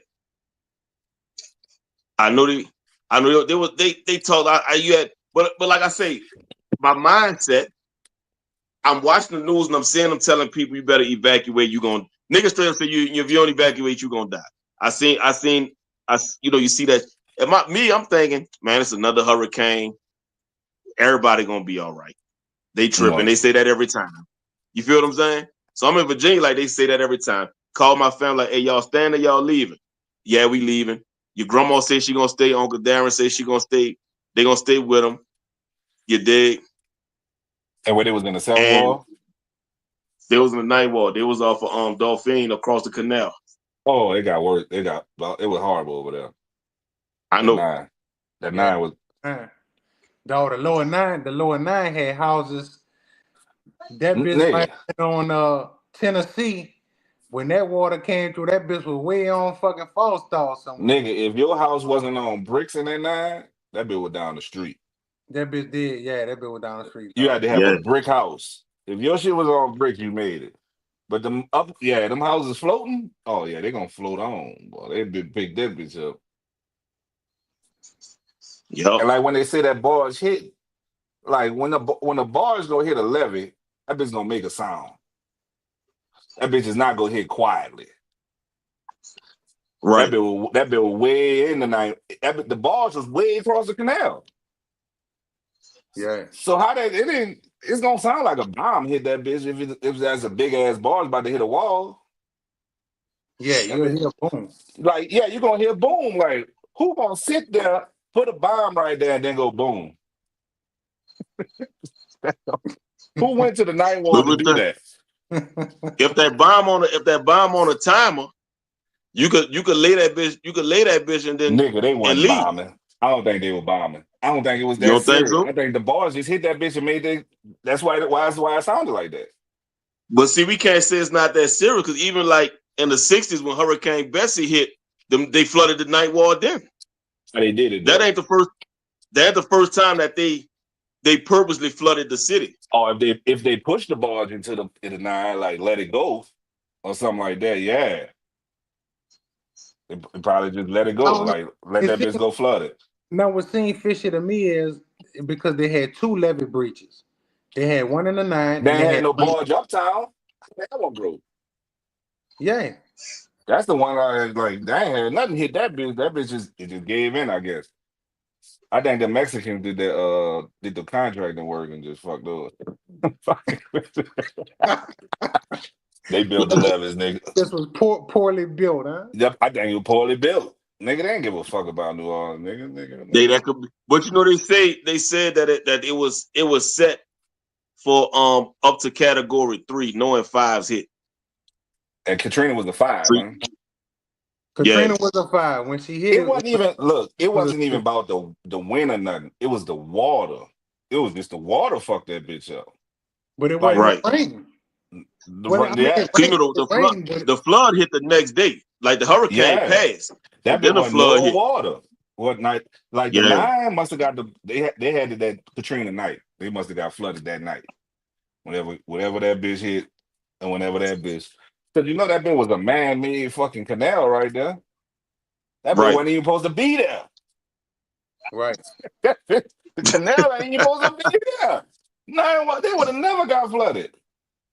Y'all gonna say the man made and build something. Y'all fucked over the night wall. That bitch Hey, run. That bitch run. they need to get from the lake to the they need to get Then from the it lake gets to the river. from You're the lake to the river. Yeah, that But bitch run straight to the lake. that bitch run through the 9 though. We gonna put yep. put that bitch down here. They gonna put that bitch somewhere else. But yeah, man, let dude come holler. I'm gonna finish watching y'all, bro. Man, believe that, bro. I appreciate the sign there, nigga. Gee, we Yes, appreciate Lord. it. Huh? All right, nigga. Bet.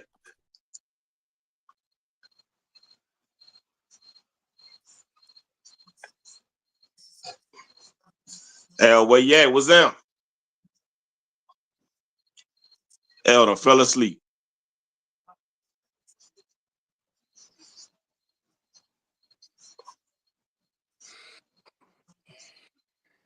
We're gonna give him a little second, boy. A boy on the toilet, man. Boy said stomach hurt, huh? It had to.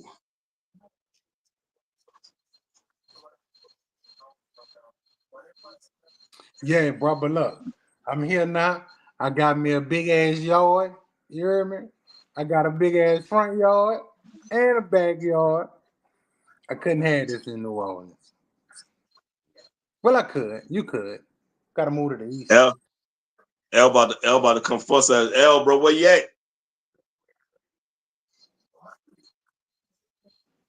You know, We gonna give him a little I'd have we gonna bought me. give him a little second. I'd have bought me a shotgun double. You hear me? I'd have stayed on one side and rented the other side out. I couldn't stand them shotgun houses. Boy, look. My daddy took and redid the house. That bitch shotgun on one side, but they got doors and shit. You could go through on the other Yeah. side. You know?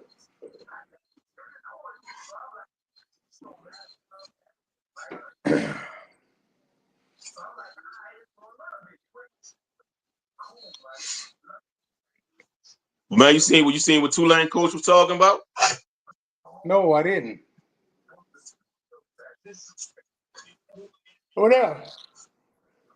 So look, so Tulane. So after the hurricane hit, when they was about to get ready for their football season, pretty much their whole equipment room got tore up. So all they had was the white uniforms. You dig? So they requested to wear. What's up? They requested to wear the white uniforms, but Northwestern was like, no, they gonna wear white. So Tulane coach felt disrespected. He was like, man, don't you ever disrespect New Orleans. He like, man, you disrespect New Orleans, you gotta come see about it. Tulane won 23-3. They won 23-3. You got a Tulane shirt on now. They bust their ass. Man, you know. Bust their ass right quick. So it was coach stood on business because he was like, he felt like for the 20-year reunion of that, we wanted to wear the all white like the Tulanes, like they had to wear for that season. Cause they only, Tulane got buku uniforms. They only had one uniform, just the white. They didn't have no decals on the helmet, no nothing, because they lost it all. Yeah. But Northwestern was like, nah, y'all ain't wearing that. I just want to say, yeah, man, what's up, bro? Y'all doing a good job, fellas. Shout out to y'all boys, man. You know what I'm saying? Y'all been grinding it out, you dig? I was just trying to see. I missed it in y'all while I was trying to see. It wasn't worth it. But you see, I missed it when y'all talked about it. Yeah. Yeah, man, because like I say, bro, man, this none of us, ain't nobody living wanted that to happen. You hear me? I was just saying, just for some people, let's say, like, for instance, I done met people out here. Dude was like, he got a restaurant and all that.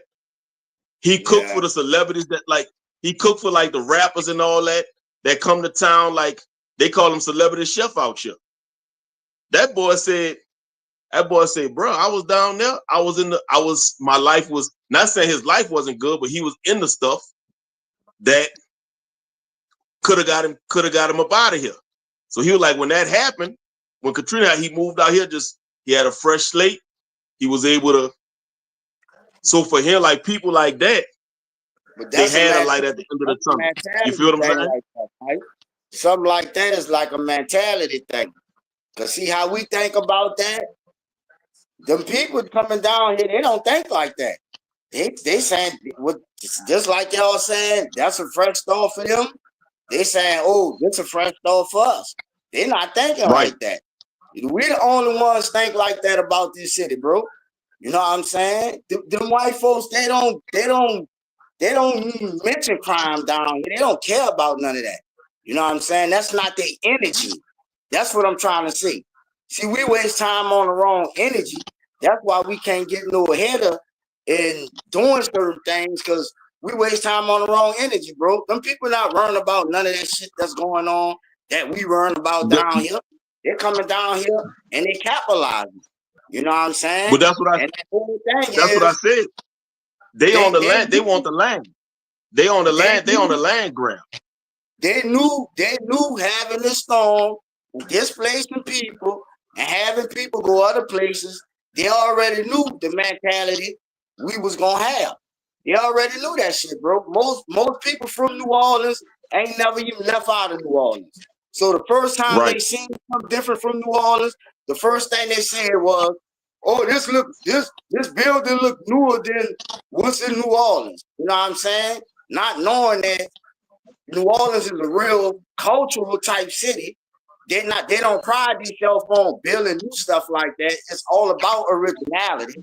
You know what I'm saying? That's why it's making the money the way it's making, and that's why tourism the way tourism is. You know, it's a very old Right. city. You know what I'm saying? That's how they make money, by being very old. You know what I'm saying? Seeing all these landmarks.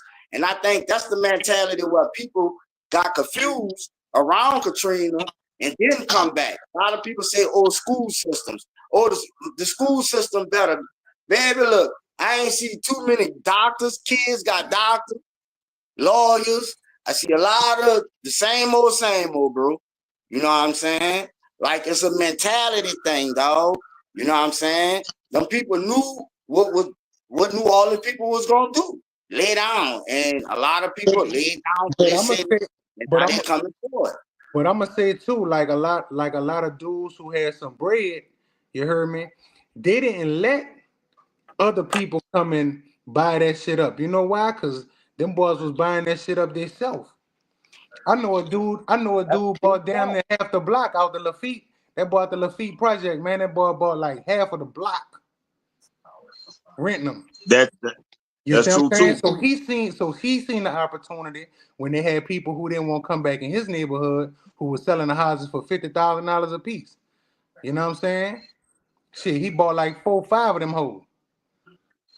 Yeah, but like I always tell people, if you away from New Orleans, your best bet is to stay away. It's 20 years later. If you ain't established by 20 years, God have mercy on your soul. You know what I'm saying? Because at the end of the day, this Katrina been 20 years ago, bro. You know what I'm saying? There ain't nobody should be still scrambling around like this. So New Orleans it just was the shit. This was a game, bro. And for what I see what's going on right now, bro, this shit was a big old fucking game. You know what I'm saying? It was. That's why I say it was a money grab. Cause like it was not a money grab, a land grab. Cause you gotta remember, like I said, in the beginning, they was trying to put casino resorts across the canal until what's his name? Brad Pitt was like, nah, and he started building them houses over there. Like, nah, these people need to move back home. But the government and the city officials, some of them rich folk like Trump and all them, they were trying to put like what Harris said, they were trying to have like a whole like fucking casino strip in the ninth ward over there. But the people like, nah, we not selling our land. But they was trying to get it. They was trying to get it. Blatantly as I can put this, bro. Blatantly as I can put this, bro. I just said New Orleans is a historic city. Blatantly I can put this, bro. They had to get these poor black folks out of here, bro. They all that shit you saying right there, they know putting that here with these black folks that was here, that wasn't managed here. You know what I'm saying? So that's why they getting this different crop down here. And all this stuff you talking about, it's gonna come. Eventually it's gonna come. But it's gonna come with a different rich crop, dog. It's people that's moving down here to New Orleans. These people got money, man. You know what I'm saying? Can't nobody tell me about how poor with it. These people that's moving here, they got money, man. And they coming with money. And they coming buying this shit up. And they saying, this is what we establishing ourselves at. Shit was like a game, bro. They had to get people out here, man. All that what you just said, Pipe, is why they couldn't bring it down here, because they knew the black folks that was here couldn't uphold that shit how they wanted to uphold it in New Orleans, and they knew New Orleans, again, a treasure type city, and we got to keep this thing moving forward. How we gonna move it forward and ain't nobody not supporting nothing? Y'all was just saying wasn't no opportunities down here. So if there's no opportunities down here, we can't bring nothing here. You know what I'm saying? Like, hey, y'all got a mayor race coming up. Y'all need to be electing the right person. Man, that shit that's a shit show down here, bro. That's the mayor race down here going on right now is crazy. You know, my opinion is Moreno gonna win. That's my opinion. But you know, who knows? The shit show down here right now. You know, and whoever the mayor is, you know, like you say, hopefully they come up here and, you know, try to shape New Orleans up. I know what they're gonna shape it up to. You know what I'm saying? I already know whoever, especially if it's Moreno, I already know what they're shaping it up to. They got all kind of businesses in New Orleans you would never think would be here, bro. You know what I'm saying? How long Chick-fil-A been down here? 2 years. You know what I'm saying? Chick-fil-A was in Metairie forever. You know what I'm saying? Chick-fil-A wasn't some people that in New Orleans before was really getting, but all them people that's moving here, they don't eat Burger King and shit like that, man. Them people eat Chick-fil-A. That's what they used to. So now they got 2 of them less than 2 miles away from each other. You know what I'm saying? You got all these different like type of food chains that's coming from other places in New Orleans that's making people that's feeling comfortable that's coming from these other places. Yeah, I already know what they picking it up to, bro. because You know, those I'm 40 places, years old, man. I ain't out here on no rah-rah, man. man, I'm look, enjoying it just and like everybody else. Al, Right. back in the day, like Chick-fil-A been out. You They dig? been out. Back in the day, Yes. they couldn't put a Chick-fil-A in New Orleans because we didn't eat that shit. Tell Right. you. We get our food from the corner store. You see what I'm Mm-hmm. saying? We get our food from Manchu. Nigga, if you ain't a Manchu, you dig? Or Parkway or something like that, you know, where people eat food, where we eat our kind of food. You see what I'm saying? Right. But Chick-fil-A wasn't on our menu like that. We Wasn't on the Nope. radio. And they had 3 of them in Metairie. Yeah. Literally. 3 Right. of them in Metairie. You know what I'm saying? Because you know, Like, I didn't eat at like a restaurant like TGI Fridays. I ain't eating that like in that bitch until prime night. I ain't even know what the fuck that was. And like I said, that was in Metairie, Kenner somewhere. I ain't even know what it was. You dig? Right. Until like prime night, we went to Fridays. I had no clue. Like, what the hell is a TGI? TGI Fridays. Right. You dig? But Red Lobster, they tried to put one down there. It didn't survive, you know, back in the G. But yeah, but like you said, when a lot of out of town people start moving in, they start wanting what they was used to. You feel what I'm saying? I think Red Lobster done closed down here. Shit, long time ago. Red Lobster went bankrupt. Yeah, I That don't shit think, ain't gonna survive. man, Because the I'm way we telling like our seafood, they don't cook it like that. you, man, they bringing all kinds of, man, they had I forgot what type of restaurant. This was a restaurant had been on Veterans for a long time. Next thing you know, Saltgrass popped up over there. Saltgrass good too. They got fire steaks. So if you ain't never been there, check them out. I've been there, but I've been to Saltgrass in Dallas. Mm-hmm. I've been in the one in Dallas. I had that porterhouse. That porterhouse, nice size, and it's affordable too. But look, yeah, but if you notice, chain there. that's just still on the outside the city, like inside the city, dog. Like we usually, and like a lot of us don't even eat out. You feel what I'm saying? Man, this shit crazy what's going on in New Orleans, bro. You know what I'm saying? For real. And look, Al, I feel what you're saying too, because just recently, I think like either was earlier this year or last year, they was talking about how they had to put limits on fucking Airbnbs because everybody Right. buying the property and making Airbnbs. That's losing the community. They brought killing Right. the community. Matter of fact, Cantrell was saying how the houses is for families. Like this is supposed to be a single family residence. So they gotta put a limit, like they got a certain amount of Airbnbs that they can have in the city at one time. And look, from buying. most of them people that own them Airbnbs, they don't even stay here. I know. That's what I'm saying. They don't even stay here. Yeah. Yep. So just think about it, bro. Just think about it. Them people doing that. We was all younger when Katrina came, bro. You know what I'm saying? Nobody knew what our future was gonna be like. Just think about it, right? You could have still been in New Orleans buying property in Texas, buying property in Georgia. You know what I'm saying? Like, you know, that's your opportunity right there. You know what I'm saying? like we were still young when that storm came, so nobody knew Right. what this city would have formed up to in these 20 years. You know what I'm saying? Because I know with the mindset I have now. Let's say if Katrina never happened, let's say if it was to happen right now. The mindset I have, and with me still being in Colorado, my mindset, I know I would have been at them auctions and all that. When they've been doing them auctions, and you hear about people, they be like, "Yeah, man, I bought 3 lots for $1,000." Why the fuck? I don't know about these fucking auctions. You feel what I'm saying? Like when it first hit, people like, "Yeah, man, I bought 3 lots for $1,000." The house still on a lot. I just got to tear that down. But I got the lot for like 3 lots for $1,000. You be like, man, when the hell they doing these auctions? You trying to get in touch with people? Don't nobody know. But obviously somebody knew about it.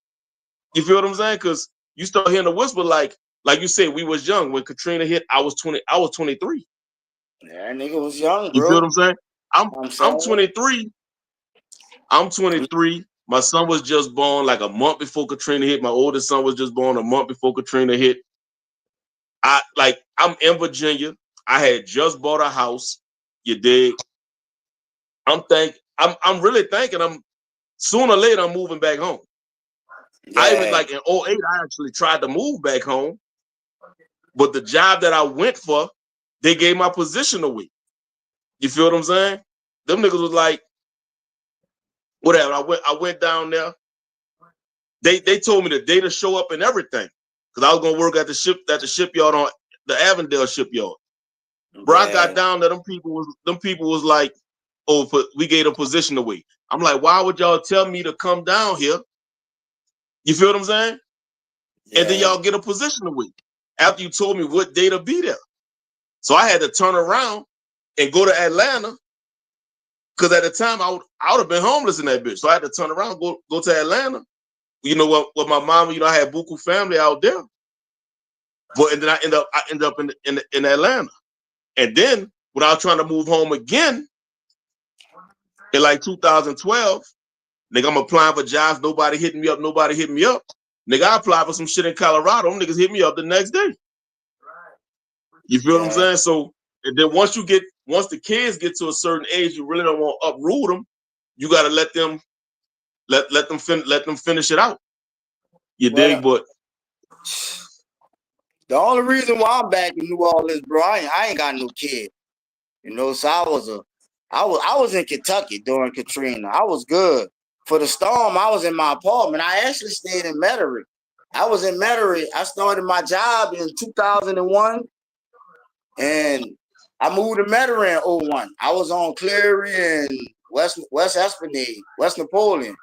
And I was in my apartment when the storm came. I actually left like 3 days after.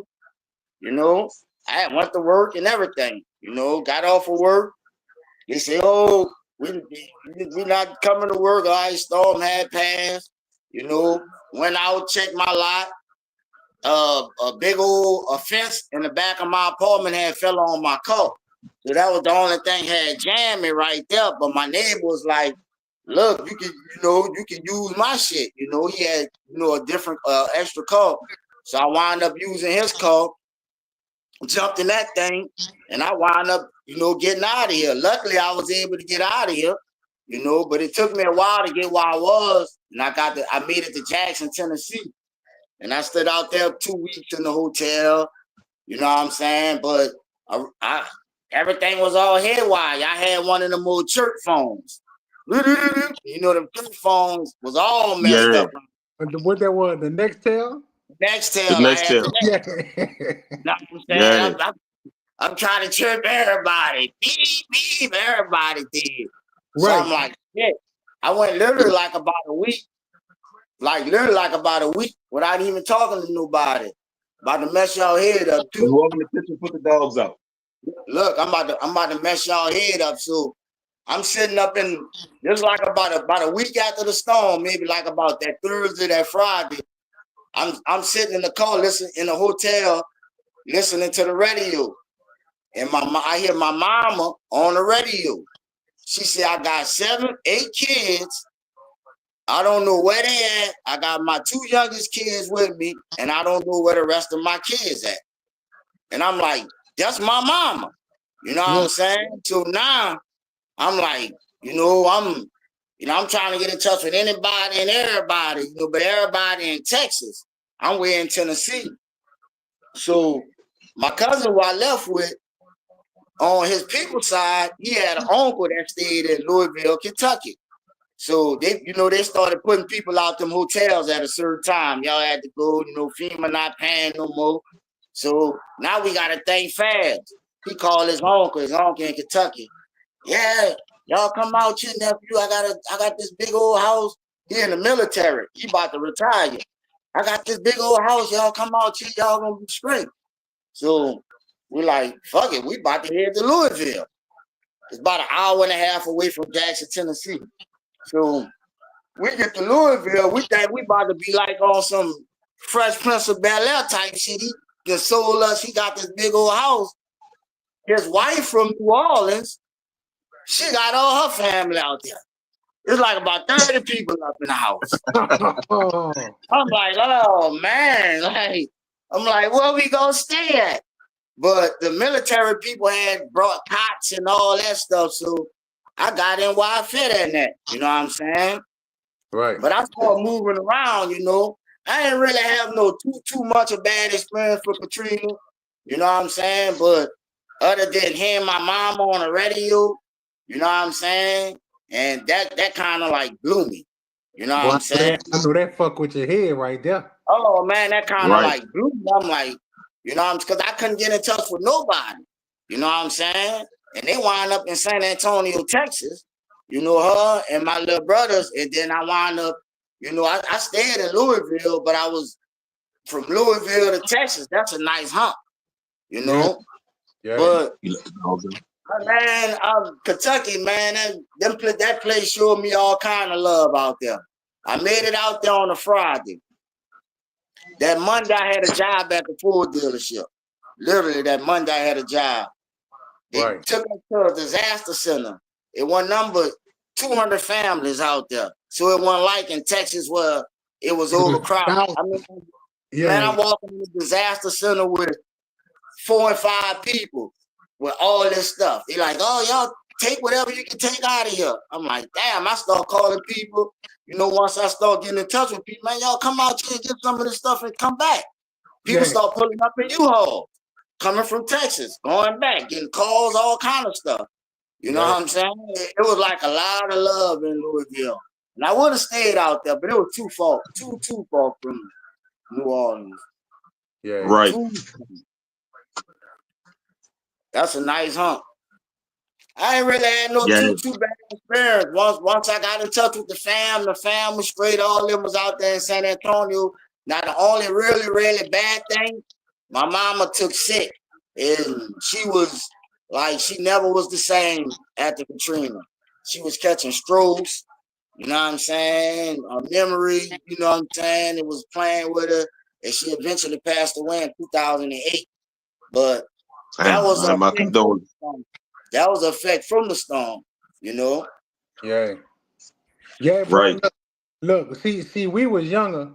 We was able to absorb that shit better. Them older people, bro, that shit kind of hurt them, dog.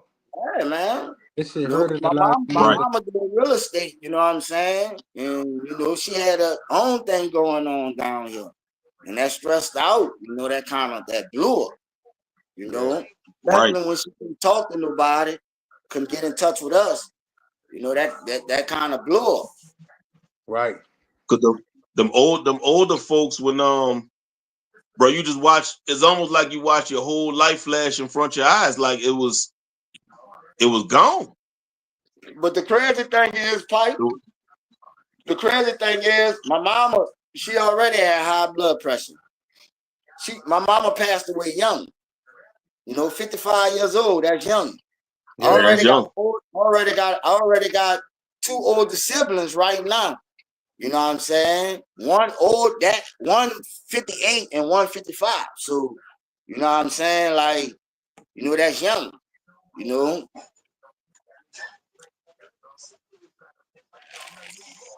Yeah. But That stress will do it. That stress will do it though. Yeah. Stress Well, will do it, man. But my condolences, bro. For real. Yeah, man. That's something I had to learn to live with, bro. That's really something I really had to learn to live with. My mama passing away, knowing that was due to Katrina, but you got to live life. There's more life to live. That's why I always tell a lot of people stressed out behind that. People that that actually lost loved ones in that water. They couldn't handle that shit. Yeah, bro. That's why I say, man. Bro. See, that's the reason why 20 years, like think about it. We talking about this right now. It's a lot of shit that affected a lot of people in different ways, though. Yeah. Yeah, a lot of different ways. Like not even be able to talk like your mom, not even be able to talk to her kids at the time that shit going on. So she don't know if y'all dead or alive. She's stressing out about that shit. You see what I'm saying? That shit affected people, bro, in a lot of ways. Right. Yeah. And I think them people in them other cities really don't understand what we was going through at the time we was going through that shit. You see what I'm saying? And you know what's crazy, bro? No, go ahead. What you about to say, Pipe? I want to say that's why I think I started the episode off. I said, bro, our lives will never be the same, dog. Like it'll never be the same, bro. Like our lives really changed forever. It really changed forever because of that. The only thing that's really that really got me 20 years later is not seeing people that you actually grew up with at this age. You know what I'm saying? That you still growing up with. You know what I'm saying? That's the only thing, because you don't see too many people bro. That right. You really know. Still to this day, bro. I don't see too many people that I really know. You know what I'm saying? In New Orleans. And that's crazy. Man, that's funny. You say that, but every time I come from Mardi Gras, bro, I was at the Zulu parade, not last year before. I'm at the parade, man, and this little dude standing next to me. I'm like, man, I know you. You know what I'm saying? I said, bro. I said, man, what's your name? He said, man, my name's Steve. Boy, quit playing. I said, boy, your name sure is Steve. I'm like, damn, I knew this dude. You know what I'm saying? But it seemed like every time I go home, I run across somebody who I knew. And sometimes you, like you said, you will see somebody and you might not see him for a long time, and then you know him, but you forgot where you know him from. Where you know him from, right? Right. Me and this dude hung. You be wrecking your brain trying to remember where you know you from or you know him from. Right. You know what I'm saying? Like, that's crazy. But that's 20 years later, dog. It amazes me how fast that and the crazy part is, think about this, dude. The older you get, the less and less people you gonna know. Mm-hmm. Right. Picture that. You know what I mean? That's some powerful shit you just said, bro. I just instantly thought about some of the friends. I done lost like 8, 9 friends in a 9-10 year span, all back to back. Like 1 a year. Man. You know what I'm saying? Literally, bro. That's some powerful, some real shit, bro. I trip out at my daddy. My daddy got a picture on his dresser, and it's a picture of him, 2 of his cousins, and 2 of his partners. That nigga look at that picture. He said, "Man," he said, "when I look at this picture, he said I'm the only person that's still alive on that picture." I'm like, "What?" You know what I'm saying? It's crazy, dog. That's why you. Yeah, That's why you really gotta cherish life, bro. you You you gotta cherish the life. you got to. We blessed. You know what I'm saying? We blessed to even make it through, be surviving what we done went through, bro. We blessed. You know, And we still, and really still, don't. and still be here, bro. To You know, look, I forgot. still, I forgot to say. One of my older brothers, he was back there in Miss you, and he had an 18-year-old month baby, and he was trying to swim to survive and almost drowning. The baby wound up drowning. where he stayed Damn. at? Al? He stayed in He was Versailles back long. there, LC4 shit back there somewhere, way back Oh, there. cause they had some apartments, Versailles. Is it Vertel? I don't. Is it Vertel? I used to cut Versailles, school with them too, but Versailles was the apartment it might everybody have been stayed. Vertel. That's the ones off LC4 shit, huh? Yeah. Yeah, that's them. That's Versailles. That's them. Them the ones Damn. got them different looking apartments in the front of them, and then And then the further you go back, yeah, the further you go back, they all look the same. yeah, Yeah, yep. that's the. Yeah, he was back there, but he was in the front. Soon as you turn in, Okay. he was back there. Him, his old lady, and his old lady. The baby was 18 months old. And you know, they had this, you know, I don't think they found the body till like about 3-4 years later or something like that. The baby. Yeah, they had like a little service or something, like about 3-4 years later, literally. You know, around Damn. the time the Saints won a Super Bowl, little before the Saints won a Super Bowl or something. That shit crazy. Oh man, it was. You know, I came back January 2006. So I basically seen this shit like form back up. It was crazy down here. You know what I'm saying? Like it was still like shit piled up everywhere. You know, fucking the National Guards was down here cutting up, bro. You know, I'm talking about every light you go to, it was like looked like they had shot all the street lights out. You know what I'm saying? And as soon as you get to a light, you come up on something that the National Guard had that flash up like and a big old light flash up on you like you're on a spotlight. And next thing you know, they there with shotguns and where you going at? And Yeah, like, and yeah, shit. bro, they was cutting up down here. For real. That shit. Yeah, that's man. It was a little rough, but I went straight back to my apartment in Metairie, and then about 3 months later, I get a letter.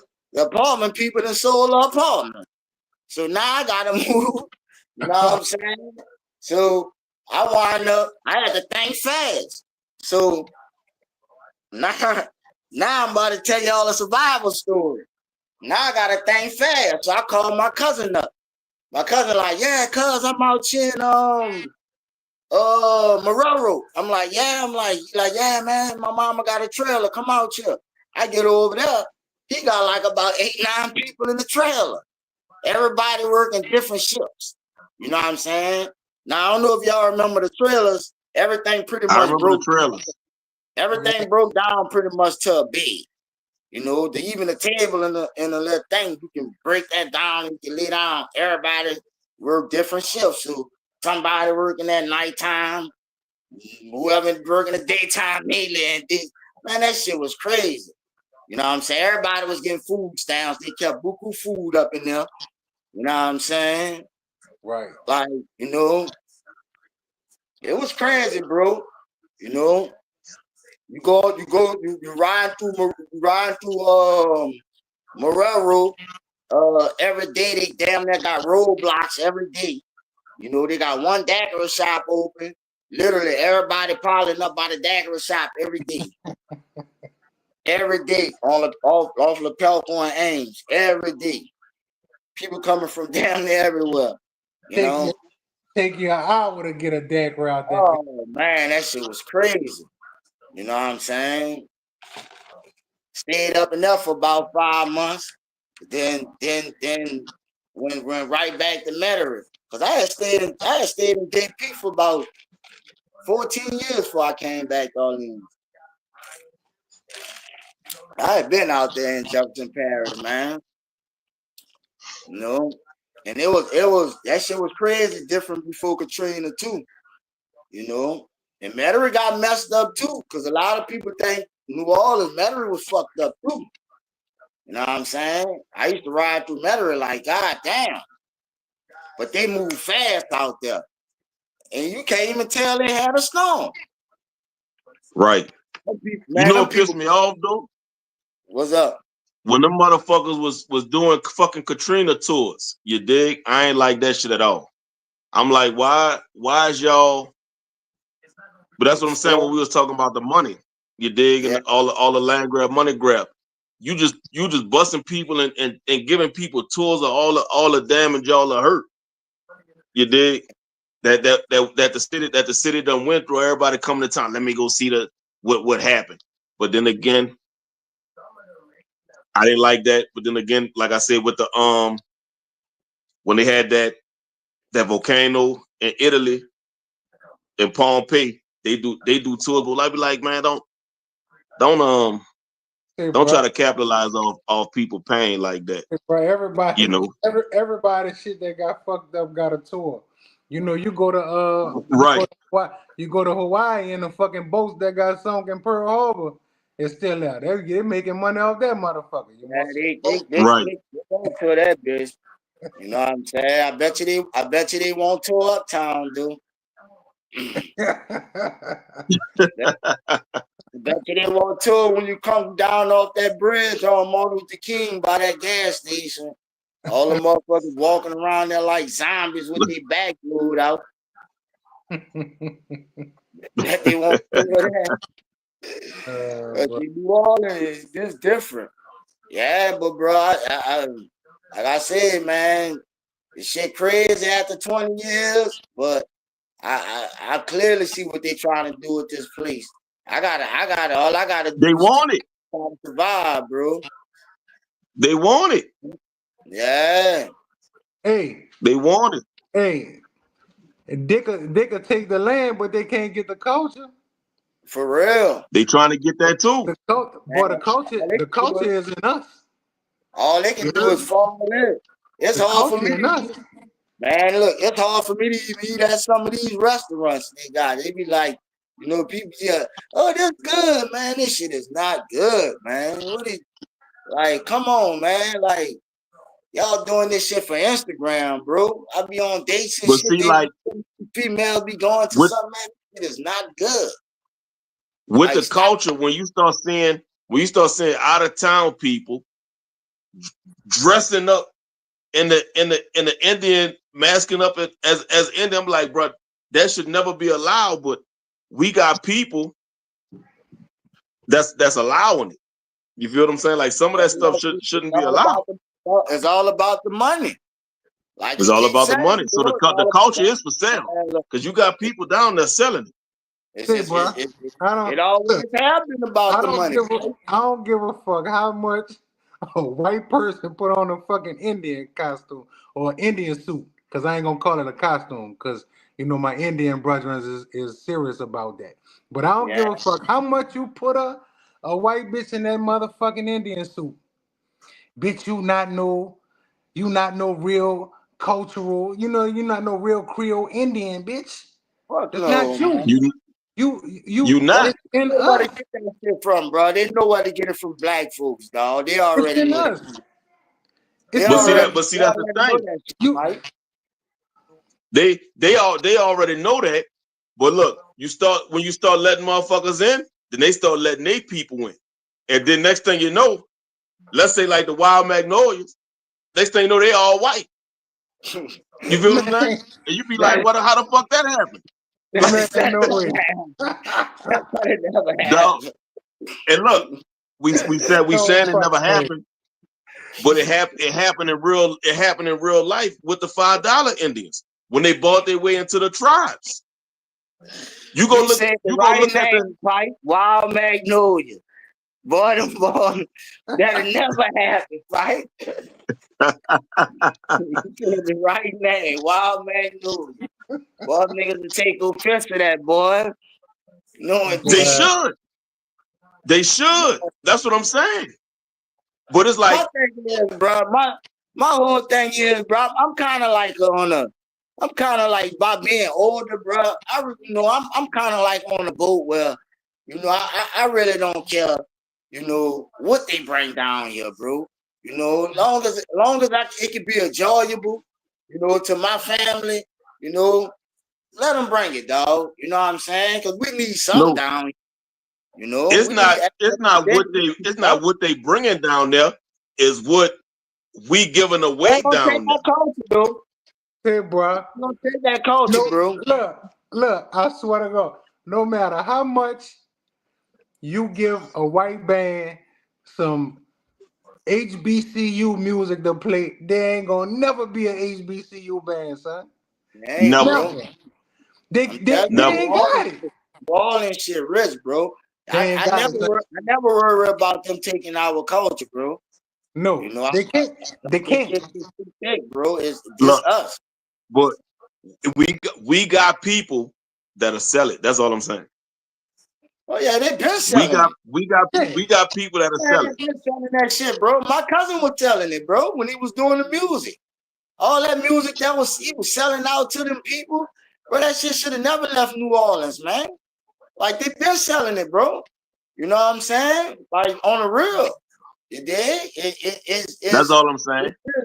It's just that you gotta realize this also too, Pipe. New Orleans is one of the last places that still has its original culture. A lot of places you Right. ain't gonna do that still has its original culture. So when people that come here, this is what they want. You know what I'm saying? That's the beauty of New Orleans. That's what make us like people like me, you, what hood counselor? Who the hood counselor is? Nigga, That's me, right. nigga. Huh? Look, that nigga. GoPro Joe, my bad. Yeah. GoPro Joe. That will make us New Orleanians people like us, because people like that when they come there, they say, "Oh, you from New Orleans? Oh, we just love your city. Oh, we just this, that." Right. And when we look at it is, oh, y'all love this motherfucker, or they need to clean this bitch up, or they need to do this. But these people, they love it. You know what I'm saying? And because they love us, bro. Fix these fucking streets. Yeah, fix these streets. You know what I'm saying? But they love us. They really love us, bro. It's crazy. It'd be shit like I could be riding down the street with a rider, and they'd be like, "Oh, I just love that porch. Can you turn around so I can take pictures of that porch?" I'd be like, "A fucking porch? Like a porch? But fuck it, this gonna give me my Right. tip. Gotta swing this bitch around. Yeah, flash out right quick." But bro, it just be simple shit like that. You know? I Right. guess it took me to coming back to this bitch to realize, hey man, New Orleans might be a real special place. You know? It is. New Orleans is a special place. It is. For real. Like You for know, real. Like, man, this place different. You know? he was eating it wrong. And it's small. That's why it packs so much culture. But I can't get Right. jiggy with a lot of these new restaurants. I just can't. I just can't. I be having Right. to tell some of them chefs that be coming to my jobs, because my store like a training store. And a lot of them boys be from other little cities and other states and stuff. I be trying to tell them, look, we need to do this like this. This is how this needs to be done. You know what I'm saying? Because if it's done like this, it's done by a New Orleanian, and it ain't no cut shit that y'all trying to make up. We don't need nobody trying to make no gumbo with no motherfucking Brussels sprouts in it. No, we're not about to do that. Gumbo, just follow these steps. You gotta let them know, bro. You know what I'm saying? You gotta make them New Orleans cook instead of Right. bringing that shit that they bringing down here. Right. But man, what y'all got before we get up out of here? Man, I appreciate y'all boys for letting me come on here, man. Like I said, y'all been doing y'all thing for a while now, and I'm glad y'all boys staying neutral. I don't hear y'all in no BS.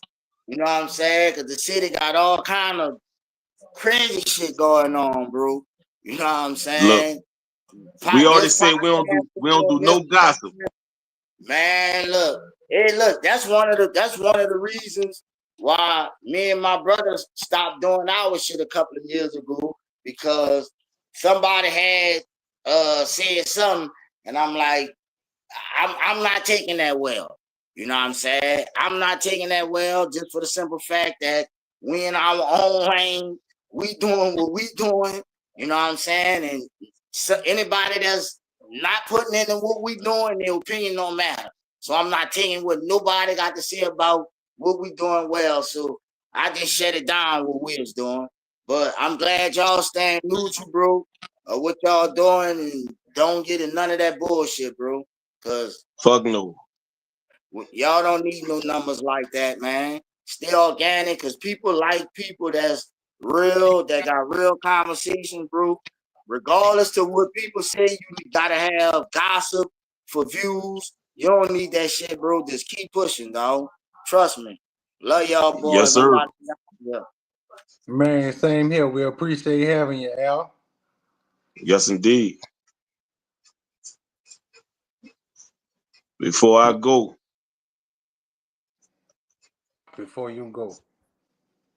before we go, yeah, dig. One for the city, right quick. One time. One time, you heard me? I traveled the world and been a lot of places. Believe me, dog, ain't nothing like home.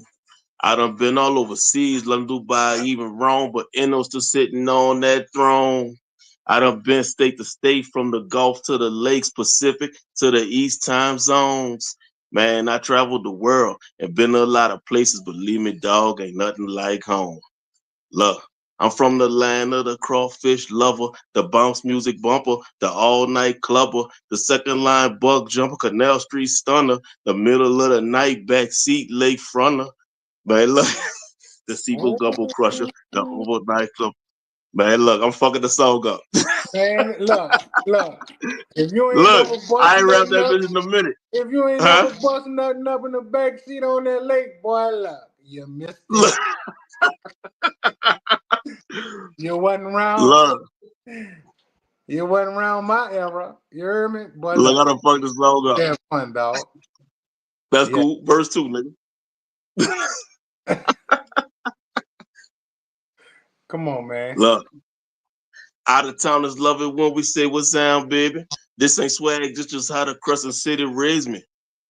Got us well seasoned buku flavor. We got some good horse, meaner than these alligators. Street car rides after dark. Yeah. Man, look, y'all go check that song out. That's No Place Like Home, J Pipe. You heard me? I'll let it play for y'all one day. Look, I'm about to get emotional rapping that bitch. Cause yeah, the Katrina shit was real, dog. That's the one I play for myself when I get homesick. Yeah, but we made it, dog. We made it. Man, look. And Yeah, man. 20 years later, and we still rocking, you heard me? And you can I'm gonna still put the link to that song. I'm gonna put the link to that song right there in the comments section. go home and catch a second line. They just had a good second line for the 20-year anniversary. You know, it gets to me, dog, because you know, like today, what today is the 31st? Yeah. All right, it's the 31st. So when the storm happened, brother, you know, like today, they still had people stuck in the city, still fighting, trying to get out of that bitch. You know, Yeah. and that's why we had this episode today.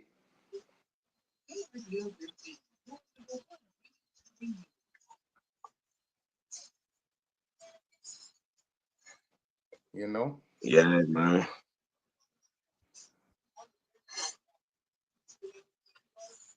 Yeah, bro. New Orleans, boy, we love you. We love you, and Yeah, bro. All right, man. Let me get up out of here, bro. Man, y'all be cool, yeah, because I ain't even ate dinner yet. Y'all be cool. Thank y'all for josing with us. We gonna be back with the shenanigans next Sunday. We had to be serious this episode. We out.